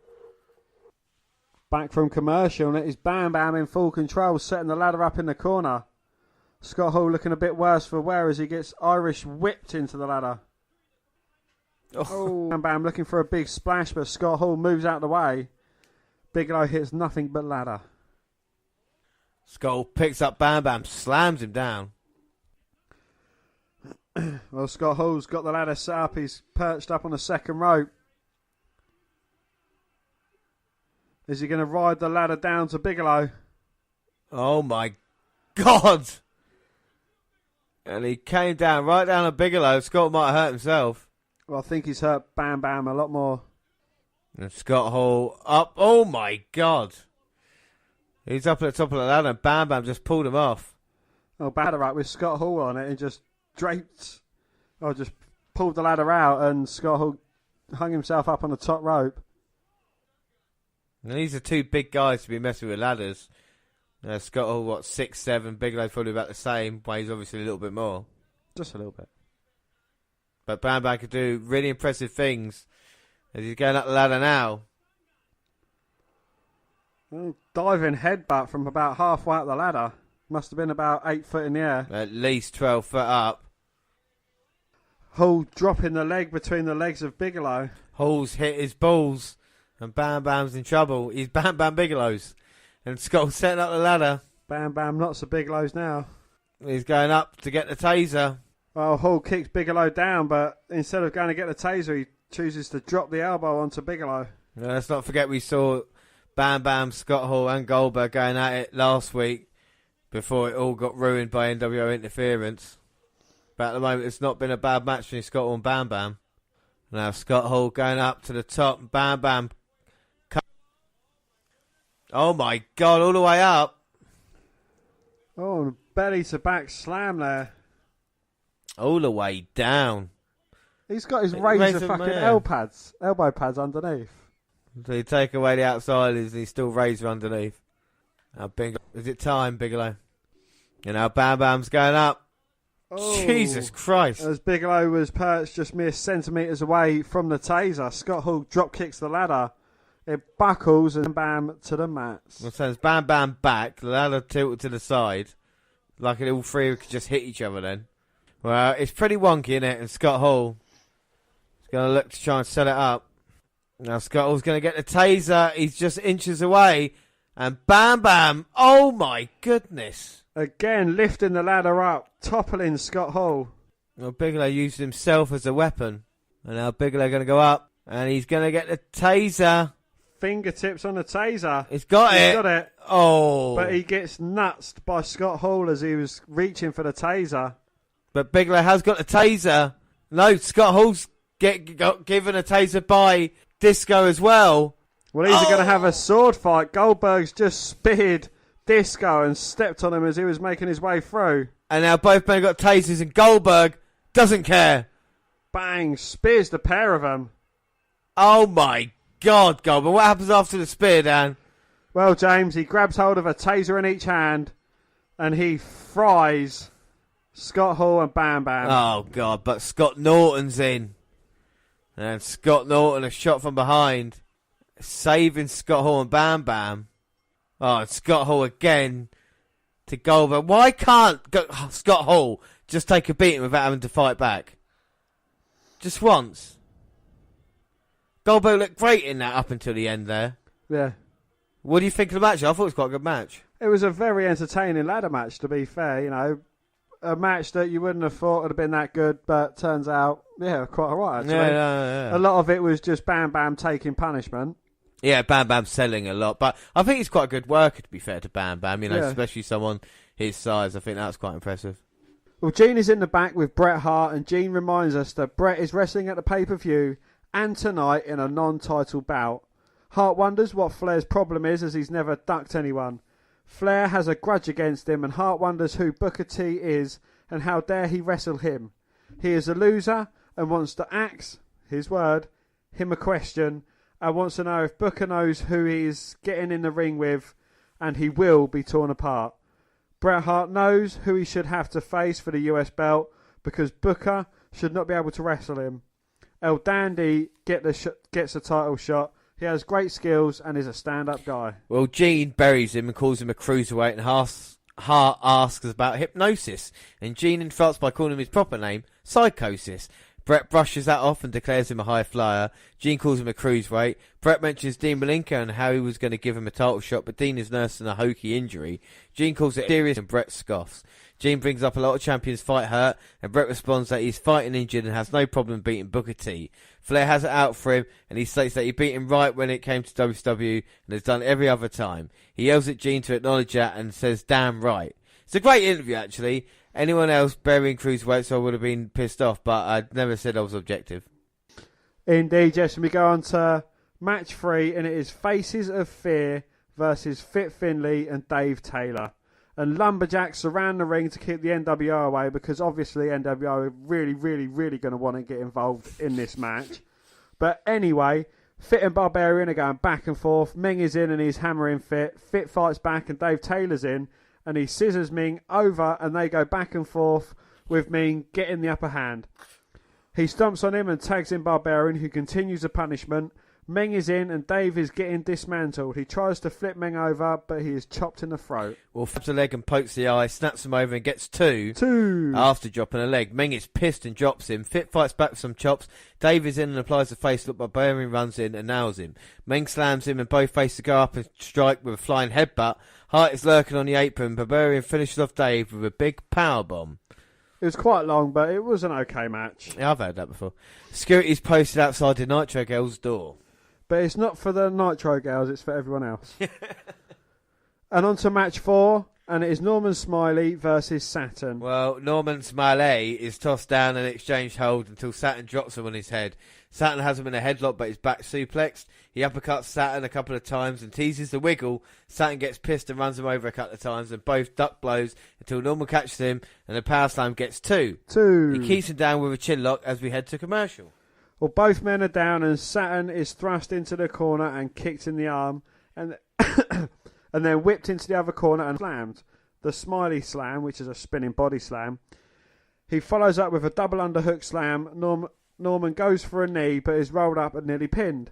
But Norman takes him down. Norman chops away in the corner and whips him into the opposite, but he is run over. Saturn goes up, leaps into a leg, and I think distracted, but he starts to wiggle. After the back body drop, he gets 2. Norman walks him over, and it's wiggle time. The fans love it, but they let fire under Saturn, and he loads on Smiley with a thrust kick and beats him in the corner. Now side kick to the head, and Norman slumps to the mat. He's down, and Saturn goes up top and drills him in the head with a knee. Now Saturn does a knee, Death Valley driver, and over. That was quite a good match, actually, and it was fun. Saturn really needed the win, but Norman, who looked good, needs to remain strong. Scott Dickinson is still looking bitter at ringside.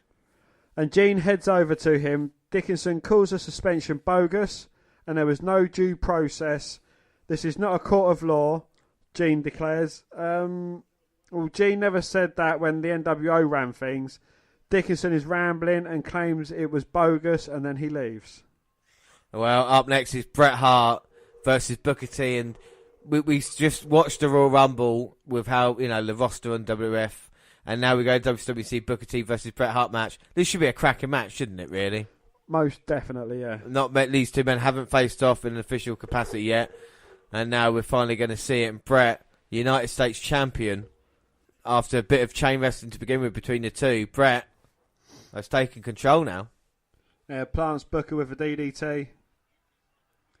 James, Chuck Norris, and Van Damme are in the crowd. I know, you need to calm down. I know how much you love Chuck Norris. I mean, what is Chuck Norris to you, Dan? Well, rumour has it that Chuck Norris once had 5 kidney stones. You're kidding me. Nope, he passed them all, and they were turned into Infinity Stones and put into a goblet by Thanos. Wow, so the Infinity Gauntlet is actually Chuck Norris' kidney stones. Indeed, yes. Wow, that is crazy. As Booker T set the top turnbuckle by Brett. And Brett, who can wrestle, has gone more chokey type of way recently. Brett now going outside to meet Booker. And he sends him into the barricade. Now he's going to choke Booker T. Counting, but Brett's still having his way with Booker. And what else do you know about Chuck Norris now? Help me out. Well, James, Yes. Chuck Norris's tears cure cancer. But too bad he has never cried. Oh no, that's an excellent fact. Actually, you know all the Chuck Norris stuff, don't you? Well, Chuck Norris counted to infinity twice. Oh whoa! As Brett throws Booker T back in. Let me more. What was Chuck Norris stuff? Well, Chuck Norris sold his soul to the devil for his rugged good looks and unparalleled martial arts ability. Shortly after the transaction was finalised, Chuck roundhouse kicked the devil in the face and took his soul back. Fuck. The devil, who appreciates irony, Yeah. could not stay mad and admitted he should have seen it coming. They now play poker the second Wednesday of every month. Oh no, that's nice that they're still getting along. Well, Booker T fighting out from Bret Hart in this one. Huge right hand taking Bret down. And now Booker is going to look to try and have a little bit of control. Well, Chuck Norris has already been to Mars, that's why there's no signs of life there. Well, Bret Hart dodging Booker T's clothesline, but didn't miss the spinning heel kick. Goes for the cover, Bret managing to kick out. Oh, yeah. Oh, Bret with a low blow there. Come on, ref. And he's back in control now after the Russian leg sweep. Well, the Great Wall of China was originally created to keep Chuck Norris out. It failed miserably. Wow. I forgot you knew so many facts just off the top of your head as well. You know, that's what's the incredible thing. Bret now working a leg on Booker T. Anything else, Chuck Norris? Well, if you ask Chuck Norris what time it is, he always says 2 seconds till. After you ask 2 seconds till what, he roundhouse kicks you in the face. Well, did you know that Chuck Norris can win a game of Connect 4 in 3 moves? Really? I did not know that. And Bret's continuous assault on Booker T's leg now. This doesn't look good for Booker. Chuck Norris built a time machine and went back in time to stop the JFK assassination. As Oswald shot, Chuck Norris met all 3 bullets with his beard, deflecting them. JFK's head exploded out of sheer amazement. Oh, fucking hell. That might be too soon. Chuck Norris once ate 3 72-ounce steaks in 1 hour. He spent the first 55 minutes having sex with his waitress. Alright, well, Bret now is going to go put a figure 4 on Booker T. Is this a little shot of Ric Flair as well? Because he says he's out to get him. I cannot stop looking at Chuck Norris now. Well, did you know that Chuck Norris, under his beard, is another fist? That's a brilliant one. Chuck Norris is just tough. Did you know that Chuck Norris is only not getting in the ring because he does not want to murder any wrestlers? Do you know Chuck Norris has hit Jeff Jarrett, that's JEFFJARRETT with spinning roundhouse kick? Well, did you know that if you spell Chuck Norris's name in Scrabble, you win forever? Yeah, honestly, he was at Survivor Series 1994. Yeah, I'm surprised we haven't watched that yet. I know I'm telling the people maybe who didn't know, you know. Chuck Norris once shot down a German fighter plane with his finger by yelling bang. Chuck Norris was on Raw Nitro at the same time live. We were trying to get the figure 4 wrapped in, but Booker managed to get to the ropes. Bret's going to go for it yet again now. Did you know that Teenage Mutant Ninja Turtles is based on the truth? Chuck Norris once swallowed a turtle whole, and when he crapped it out, the turtle was 6 feet tall and had learned karate. And Chuck Norris is not hung like a horse. Horses are hung like Chuck Norris. Okay. Well, Booker T's trying to turn this figure 4, and Bret's in serious trouble. Managed to get to that second rope. Now Booker T with a bad leg, and Bret knows how to target an injury. He's taking Sting out of injuries, taking DDP out, Dean Malenko as well. And now he's looking to hurt Booker T. He is the true hitman of WCW at the moment. And a huge backbreaker there as well. Goes for the cover. Booker managed to get shot up at 2. 2. Now punch to the head to Booker. Irish whip. Booker managing to dodge it. Oh, Oh, comes back with a bit of a crossbody / forearm. The fans definitely behind Booker in this one. Oh, it hits him in the gut. Now we're going to look for the scissor kick. Booker hits it, now trying to build momentum. I don't know if he can go up and hit the missile or drop kick. Well, he has got a bad leg. And now he's going to try and pick Bret up. Managed to do it with a suplex. Spinneroon is his way up. And Booker T might be beating Bret Hart right now. He's waiting for him to get up. Harlem sidekick. Chuck Norris taught him that. We'll call it a Chuck Norris kick. But he didn't teach it him too well because Bret Hart's still alive. And Booker T now slams down Bret Hart, looking to go up. Is he going to try and hit the Harlem hangover? If he does, Bret's in trouble. Oh! But Bret managing to move out of the way. But the only reason Bret moved out of the way was because Chuck Norris sneezed. Well, Bret Hart there going to the outside, getting his United States Championship. And I don't think Bret Hart, in his heart of hearts, can beat Booker T. He just wants to walk out of here. Just wants to hurt Booker T. Well, Bret looks set to go up to the second rope. He's going to drop the title. Oh! No, Booker T managed to get his foot up and block that. I think the belt might have bounced off Bret's face. And now shot to the gut. Super kick. Bret to the on the apron now. Oh, Bret rolling outside. Well, showing his years' experience there. Now sent into barricade. And now Booker choking Bret Hart with that cable. Bret Hart sent into the ring. And now Booker's got the cable with him. Choking out Bret Hart. And the referee trying to control Booker T. He's kind of lost it here. Oh, belts. And Bret Hart taking advantage of every opportunity. Well, Booker T's out. Goes for the cover. 2, 3. Beats him. I mean, did that help Booker T out there with Bret Hart or not? Was there a wrestling match going on? I was just looking at Chuck Norris. Well, yeah. I think this is making Bret Hart look a bit like a fucking whiny bitch and idiot. I mean, you look at the Bret that we had in the WWE, and you look at the Bret that they're kind of representing here on WCW. Yeah, and they try to go for the hitman, but it doesn't work if he has to get the cheap way out each time, you know, so that's what I don't really understand. But anyway, we move on, and our next match is, it's not a bad lineup tonight. It's Scott Norton versus Goldberg. Obviously, Scott Norton attacked Goldberg early on in the night, and now here comes Goldberg for a bit of retribution. Chuck Norris is the only man that could actually beat Goldberg. Chuck Norris gets speared by Goldberg, doesn't move, Goldberg dies. So Goldberg is out here. Apparently, Chuck Norris taught Goldberg everything he knows, but not everything that he knew. Face to face, and man, maybe the most brutish man of the whole NWO, either be the Elite now or the Black and White, but Goldberg's not having it. He's picked up Norton. Slams him down. Oh, looking for a cross arm breaker, but Norton quickly rolling to the ropes. Now Goldberg just staring at him. He's still got that cut from a couple of weeks ago. Yeah. He keeps headbutting his door every time he comes out. Yeah. Both men now, like big lions, just walking around the ring, looking at each other. And Goldberg now Irish ripping Norton. Picks him up. Oh, and just slams Norton down. Oh, Goldberg with a punch to Norton.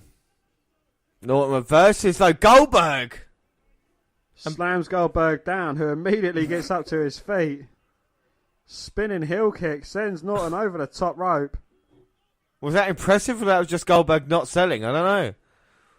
Well, you know, this is kind of the Goldberg that we see before. Yeah, why does this Goldberg act like this now, but against Kevin Nash or Scott Hall? It's weird that. It's almost like someone's playing it in the back. Goldberg comes off the apron but gets caught by Norton. He sends him back first into the edge of the ring apron. Bounces his head off barricade. And there are a couple of big chops to know that he means business right in front of Chuck Norris. Chuck Norris, the only man in the entire arena not standing up.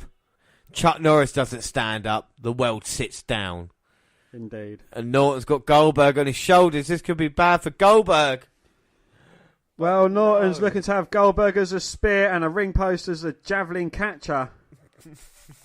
But Goldberg gets off the shoulders of Norton, sends him into the ring post, kicks away the stairs. Drops the elbow to the chest of Scott. No, not the people's elbow, but good enough, and Goldberg stopping the count. Oh, Goldberg could easily end this, but he's just toying with his food.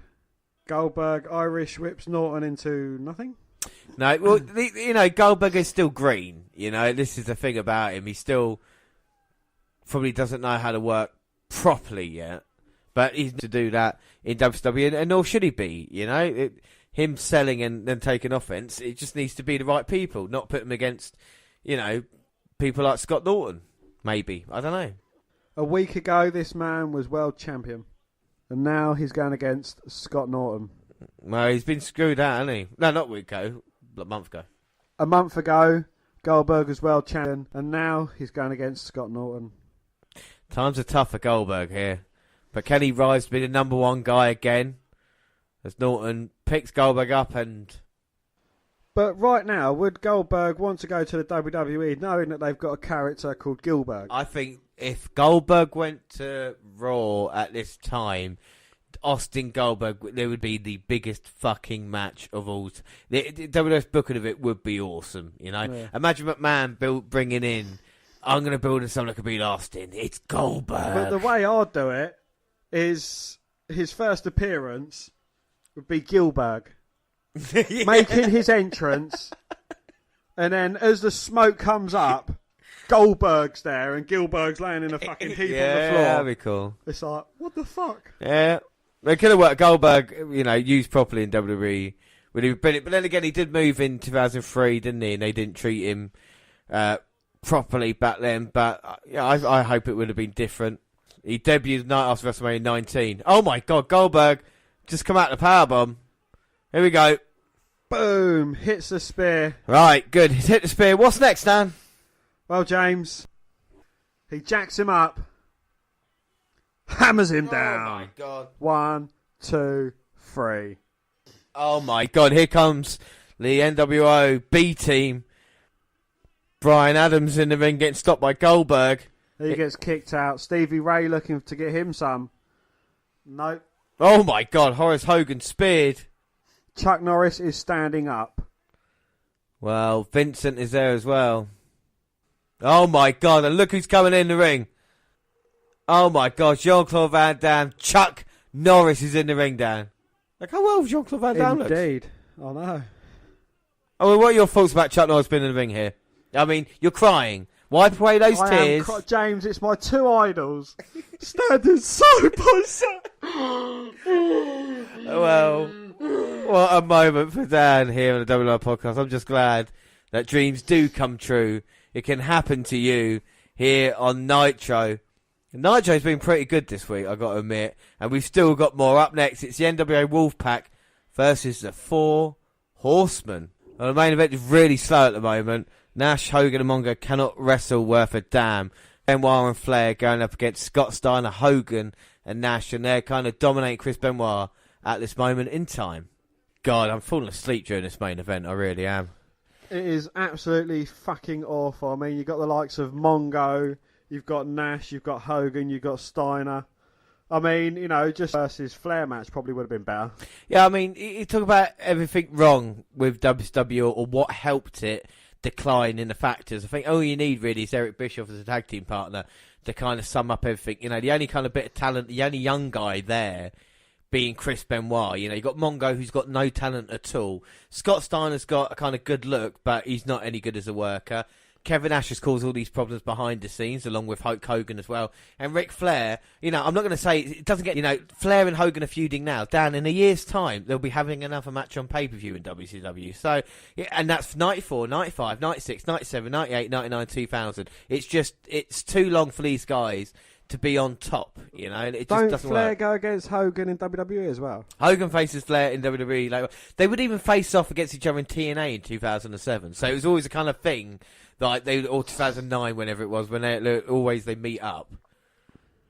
Scott, all these success, apart from Benoit, in TNA, then they would be in WWE. I know Ric Flair obviously is not a great point, Mongo?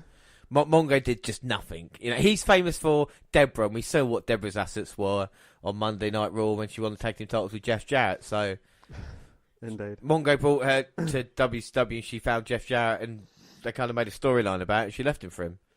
But I'm glad to state she won't leave Jeff Jarrett. Not for Stone Cold Steve Not for Austin. Stone Cold Steve Austin, not at all. Do they actually get together? Huh? Do they actually probably get together? Yeah, Deborah and They got married, didn't they? Stone Cold used to beat up Deborah as well. Yeah. Yeah. Well, we'll cover all of it. It'll be brilliant. When he left WWE in like 2002, that's what McMahon said. Oh, well, we know Austin's had a past, his troubles. That's in the confidential. Then he comes back in 2003, doesn't he? Yep, and he comes back like a year later. Less than that. And now Nash beating down Flair, and it's kind of broken up in the ring. Mongo's in with Scott Steiner, and Hogan is still choking Benoit. Flair's just low-blowed Nash, though.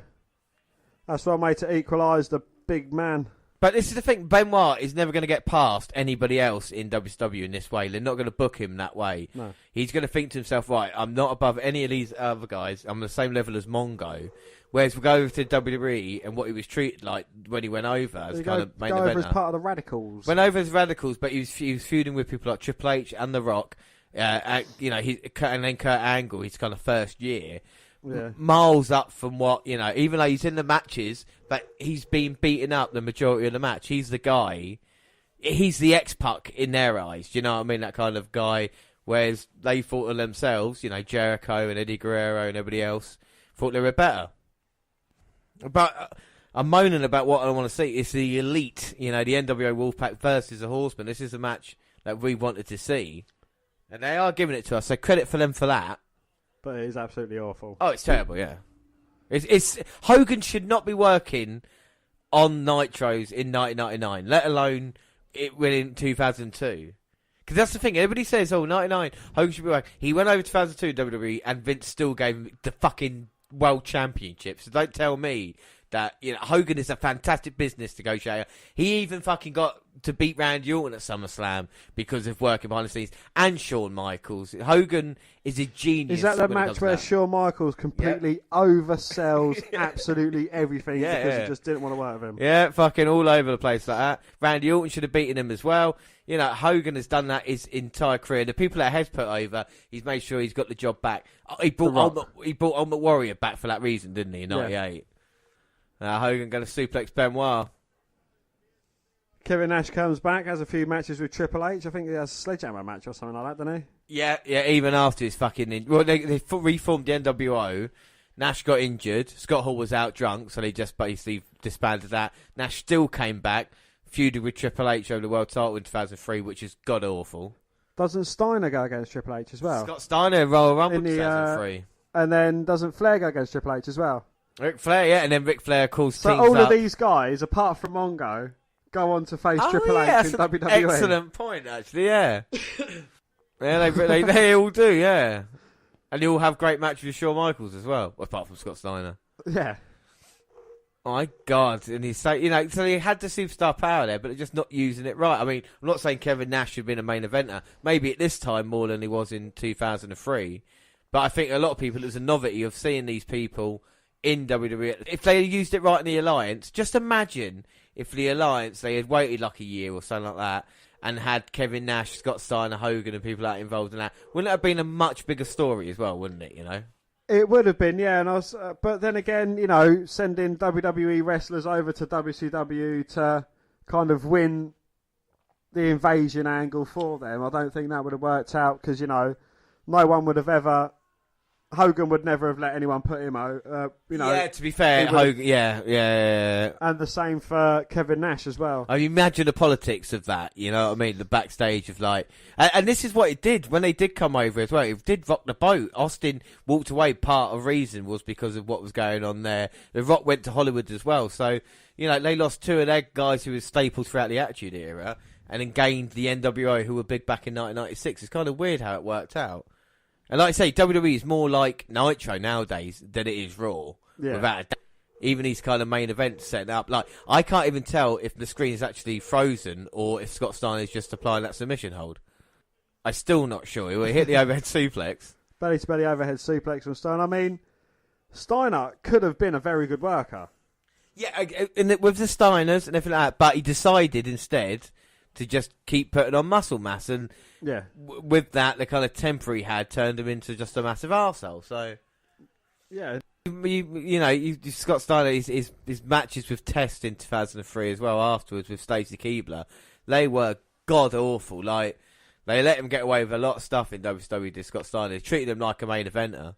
Well, you know, when it all disbanded, when Hogan went to run for presidency, and when Nash had like the Wolf Pack, Steiner was the leader of the NWO Black and White. I'm surprised they've not done anything with Buff.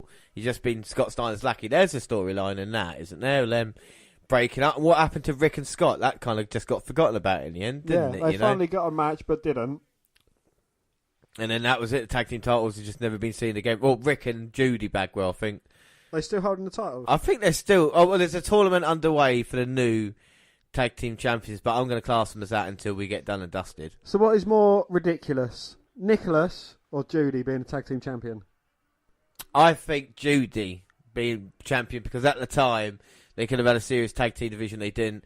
I think with Nicholas in WWE, it's just the way WWE is now, kid friendly. Flair's just got the hot tag after Benoit's been up 10 minutes, and they allowed that to last for about 20 seconds. And then Scott Steiner and Nash comes in. Steiner gets low blowed, and the referee lets it go, even though like there's been about 3 low blows in the match. Hogan's whipped someone with a belt. No, a low blow. Everyone has been low blowed by Ric Flair. And now Ric Flair is going to go... Oh, Bischoff's out here selling signs. And he's just given Nash something to use as a weapon. Looks like a 2x4. No, he hasn't. He's just giving him a foam finger, James. And now Rick's got the figure 4 in, but here comes Nash. Disqualification. And that gets a disqualification. I can beat him. Why not? Why just not let him get the pin? The Hills win by disqualification. And Bischoff, he's been working with the T-shirts, is now back in and... Now he's got the razor. He's going to shave Ric Flair. Oh, dear. Well, Bischoff's hair's growing back quite quickly. Well, that's not bad, is it? And Monga getting full off, but here comes some other wrestlers. There's Hugh Morris. Oh, they're WCW wrestlers just coming out. Super Callow, all the cruiserweights, basically. Well, they've all had enough of the NWO running roughshod over. Well, they show unity against the Elite here. Norman Smiley's in there as well. The juice is in. Toilet roll's been thrown in. And it's all going off here, and here comes even more of them. Ring's not going to be big enough. Bobby Duncan Jr. coming in. Conan's in. Olele! Arriba la raza. La Parker, but I think he's already in anyway. Silver King, Chavo. I'm just going to list guys that I can see. Fit Finley's there. A lot of guys. I mean, it's quite an impression in the NWA walking away. Lex Luger going to fight in the entranceway. Well, WCW certainly has a huge roster. It does. And all these guys, again, could be released. And I probably wouldn't know apart from Chris Benoit. Yeah. I mean, it's just sheer volume. You talk about, like I said, Royal Rumble 99 with 30 men. WWE didn't have enough people. Oh, well, Goldberg's 3, on the entranceway. Sorry to interrupt that's you. right. I get one point. Goldberg fighting Nash. Shrugs off Luger. Oh, Horace and Vince get knocked down. Scott Steiner gets beaten as well. Oh, and he's chasing off Luger, and now Stevie Ray. But as the best bit starts to happen, it obviously finishes. That wasn't too bad, actually. I was going to say Rumble 30 men. You know, WWE probably didn't have enough guys. Whereas WCW had enough for 60 ring. You know what I mean? A free ring match. And that was too much with the out people as well. What did you think of Nitro this month? Or this week even, this episode? It was kind of enjoyable. I mean, you know, the end bit, I think that's kind of got me hooked. I want to see what happens next week, you know. Now that WCW are kind of clawing in and digging back and, you know, they're not going to give up that easy to the NWO. I want to see where that kind of leads to. Oh, yeah, we want... Well, I don't want to speak about both of us, but I want to see the payoff now. Yeah. We've set the sides out. I want to see the how and when Goldberg gets one over on Hogan and Kevin Nash and, you know, WCW finally beats the Wolfpack. We jump over now to WWF and we finish off January 31st, 1999 and a very special episode of Heat, Dan. Yes, and it's during the halftime of the Super Bowl 33. The Rock defends his WWE title against Mankind in an empty arena match. So here we go. The title is on the line. The Rock, of course, is champion going against Mankind. And you can see the bandages on Mankind's head from the beating the Rock gave him. so intense. I don't even think Mankind, you talk about the test done today, he would not be cleared for action so soon after, you know? No. It's a serious injury. And it is very amazing how he's actually managed to still be very, very functional today. Yeah, it just shows how tough he is and how much he withstood. Yeah, and I hope, touch wood, that he stays alright the rest of his life as well, because fucking hell, you know, the amount of punishment he took in the WWF ring and in ECW, WCW is enough for any one man, you know, it's crazy. As The Rock comes out, ready for action. I quite like the fact they did halftime heat. I don't like an empty arena match, I think it's a bit stupid. It is, yeah. But I like the fact that WWF was so big at the time, you know, put people over during the Super Bowl to watch. And a lot of people did as well, you know. Oh, indeed, yeah. So this is half-time at the Super Bowl. How long have they got for half-time then? I don't know American. Usually musical performance about half hour. They do extend it every now and again, so it does go on a little bit, but about half hour is usually a lot of time as Mankind's waiting in the ring for The Rock. So weird, an empty arena match. It is. It's actually quite like what Raws are like nowadays. It's like watching the start of 205 Live. You can just hear Mankind, it's brilliant. He's got him, he's going to go double arm DDT. Hits it. It's going to be over quickly. 1, 2, oh, but The Rock managing to kick out. Oh, quite a quick count there by old Hebner. Mankind going straight for Mr. Socko. Oh my God, and The Rock's caught, and Mr. McMahon is on commentary. And he's commentating, not like Mr. McMahon, the evil owner, the old Mr. McMahon, talking out the side of his mouth. What a manoeuvre we're going to hear him say soon. He's explaining to everybody watching for the first time exactly what is going on. It's quite a Vince McMahon. Do you know, he is a genius when it comes to that. Yeah. But he needed the performance to put on a show as well, and this is what we're seeing. Ding, ding. Well, Mankind sending The Rock into the ringside area and the bell. And McMahon's not happy about The Rock going to the announce table. Well, Vince is certainly selling the crap out of this. Oh, that was cool. An Irish whip sends Mankind through barricade. Right through barricade, into the chairs. He exploded through them.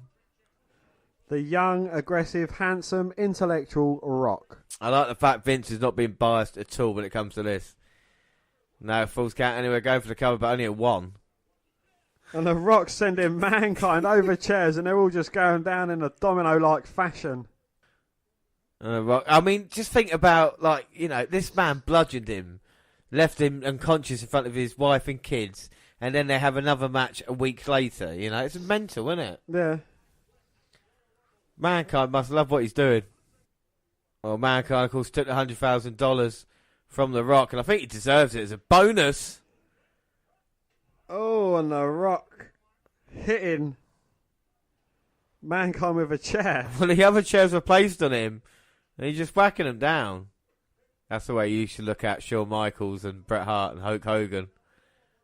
The Rock's on commentary. Doesn't see Mankind with Mr. Socko. I don't think I've ever seen this match before, to be fair. No. I think I've seen the end of it, but not the entire thing. Oh. And as Mankind had the mandible claw in for the second time, The Rock delivers a lovely low blow. And Mankind is literally crawling along on his belly to The Rock. So McMahon saying that he asked Austin to do commentary, but he chickened out. I'm sure you did ask him for commentary, McMahon. But he's saying on Raw, don't forget, he's going to go ask for a Stone Cold. A deranged, disfigured individual. And The Rock and Mankind climbing up. Must be at least halfway up the arena now. At least 3/4 of the way up there. And oh my God, Rock with a right hand. He could have dropped a couple of bombs there on WCW. Say, no, you're not watching WCW in an empty arena. Look at him selling. Well, no, McMahon, you sell it. Well, you know, as you say, it's a halftime show. You know, many first-time fans are probably tuning in to say, oh, what's going on here then? Oh, as The Rock was hiding, hits Mankind with a trash can. Oh my God, 3 times, and And Mankind's in a little bit of trouble. No, Rock, don't do it. Don't kick him. Oh, my God. Oh, my goodness. Fucking hell. Oh, my God. The Rock throws him down at least 15 stairs. At least 58 stairs. And Mankind's still going down. That must have hurt. Yeah. I know you've got, like, you know, protection, so to speak. Like, you know, if you're a slightly bigger guy. But there ain't no way throwing down the fucking stairs. You can see why only Mankind survived all this crazy shit. Do you know what I mean? Oh, all these most other definitely. fuckers. Don's put a lot of green bubbles in there. Packing peas. Packing peanuts. As the Rock hits Mankind with a trash can. It goes down yet more stairs. Right, stay away from stairs, Mankind. Oh, they cut back to the arena. Yeah, Kevin Kelly and Joe McMahon in the arena watching it. As we see the replay of the Rock beating the shit out of Mankind. Oh, we're back now. We're running through the kitchen area. Oh, my God. So much candy floss. And everyone thought I popped when I saw Chuck Norris, but Yeah. James has just started drooling. Oh, my goodness. And he wishes he was Mankind right now. Look at the bags of cotton candy. Oh, my God. The Rock just hitting him with a candy floss stick. He just dented them when Mankind got sent into it. The Rock's got Socko. It's the Rocco. Oh! He threw Socko in the oven. Oh, you can hear the sizzling as well. Oh my God, and then threw all the glass trays. He's lost one of his boots. All the pots and pans. It's just the Rock beating the shit out of Mankind most of these I was matches. just about to say that. You know, he's thrown him into chairs. Oh my God. That's a matter of life and death there. I'll give this day our daily bread. Well, a slice of the action, and now Hebner going to count, but Mankind managed to kick out. Ah. If you can't stand the heat, don't stand the kitchen. Into all those plates, and there's some Jack Daniels there. Oh, what a waste. Shot to the face, and the Rock drops the bottle. Well, after the Rock took a shot of Jack, Mankind gave him a shot to the face. Now, Mankind's walking around without the footwear, and that's not good now. Broken glasses and broken plates. And look at the big bag of popcorn. You mentioned it. Oh. Popcorn to the face. And he's going to send him out the exit. Oh, well, heaven he went. I think he was going to start stealing some popcorn to go with his collection of shirts. And now the Rock sending the Mankind through in the catering area for the crew are. Too much. Well, the Rock trying some popcorn, but there was too much salt on it for the Rock's liking. Oh, the Rock's got the trash can again. Right to Mankind. Oh my God, all the cutlery. And Mankind fighting back with guacamole. Well, he tossed the Rock salad. Oh, the Rock's slipping out. Oh my God, there goes the meats. Oh, was that chili sauce? it was right in the eye. Right in the eye. And now he's got a bit of, it's mild. Oh, Mankind now is going to go for a pile driver. No. Oh, the Rock with a backdrop, sending Mankind over the table. What the fuck? I think the Rock slipped a bit there. It's like a Thanksgiving fight. Each man slipping around. Oh my God. You heard that Rock there as well, dropping down. I think they put the sound effects on after. Well, that's one way to slow someone down. Low blow. Mankind with a cover, but the Rock managing to kick out. Oh. What? As he hits Mankind in the head with a plate. Whose cock is that, Pepsi? Oh, that's going to be horrible. I mean, the Rock's come out alright on this. The Mankind's just coming in all sorts of shit. No, I'll have no use the door. That's it. Where are they going now? And they're coming into an office area. Oh. Mankind sent over a chair. He's covered in salsa, Pepsi. He's lost a boot. But Mankind is still going here. And the Rock's on the phone. Not really. I thought it was. But he's saying that he's putting the boots to Mankind. You can definitely see why The Rock went into acting. Oh, without a doubt, he's brilliant, isn't he? Yeah, one joke's funny, Rock. Two jokes, just milking it. Yeah, he's all tied up right now. That's got a short shelf life. And now The Rock's attention's been turned to the young girl. He said, get to stepping. Oh, as Mankind starts making a comeback. Well, Mankind doesn't like people disrespecting women. Oh, and Mankind sends Rock into the door. And they switched to Shane and Kevin Kelly for a second. And now we've gone outside. The loading dock. The loading dock. Sounds like they're going through different chapters of the game. They've made it to the loading dock. There's a fork truck and not many, only a few people can operate them. Both men are down at this loading bay area. Mankind has taken his sock off, put it on his hand to deliver Socko to The Rock. Oh, that is the worse. amount of crap that he has walked through. Yeah, that's worse than anything else he's taken.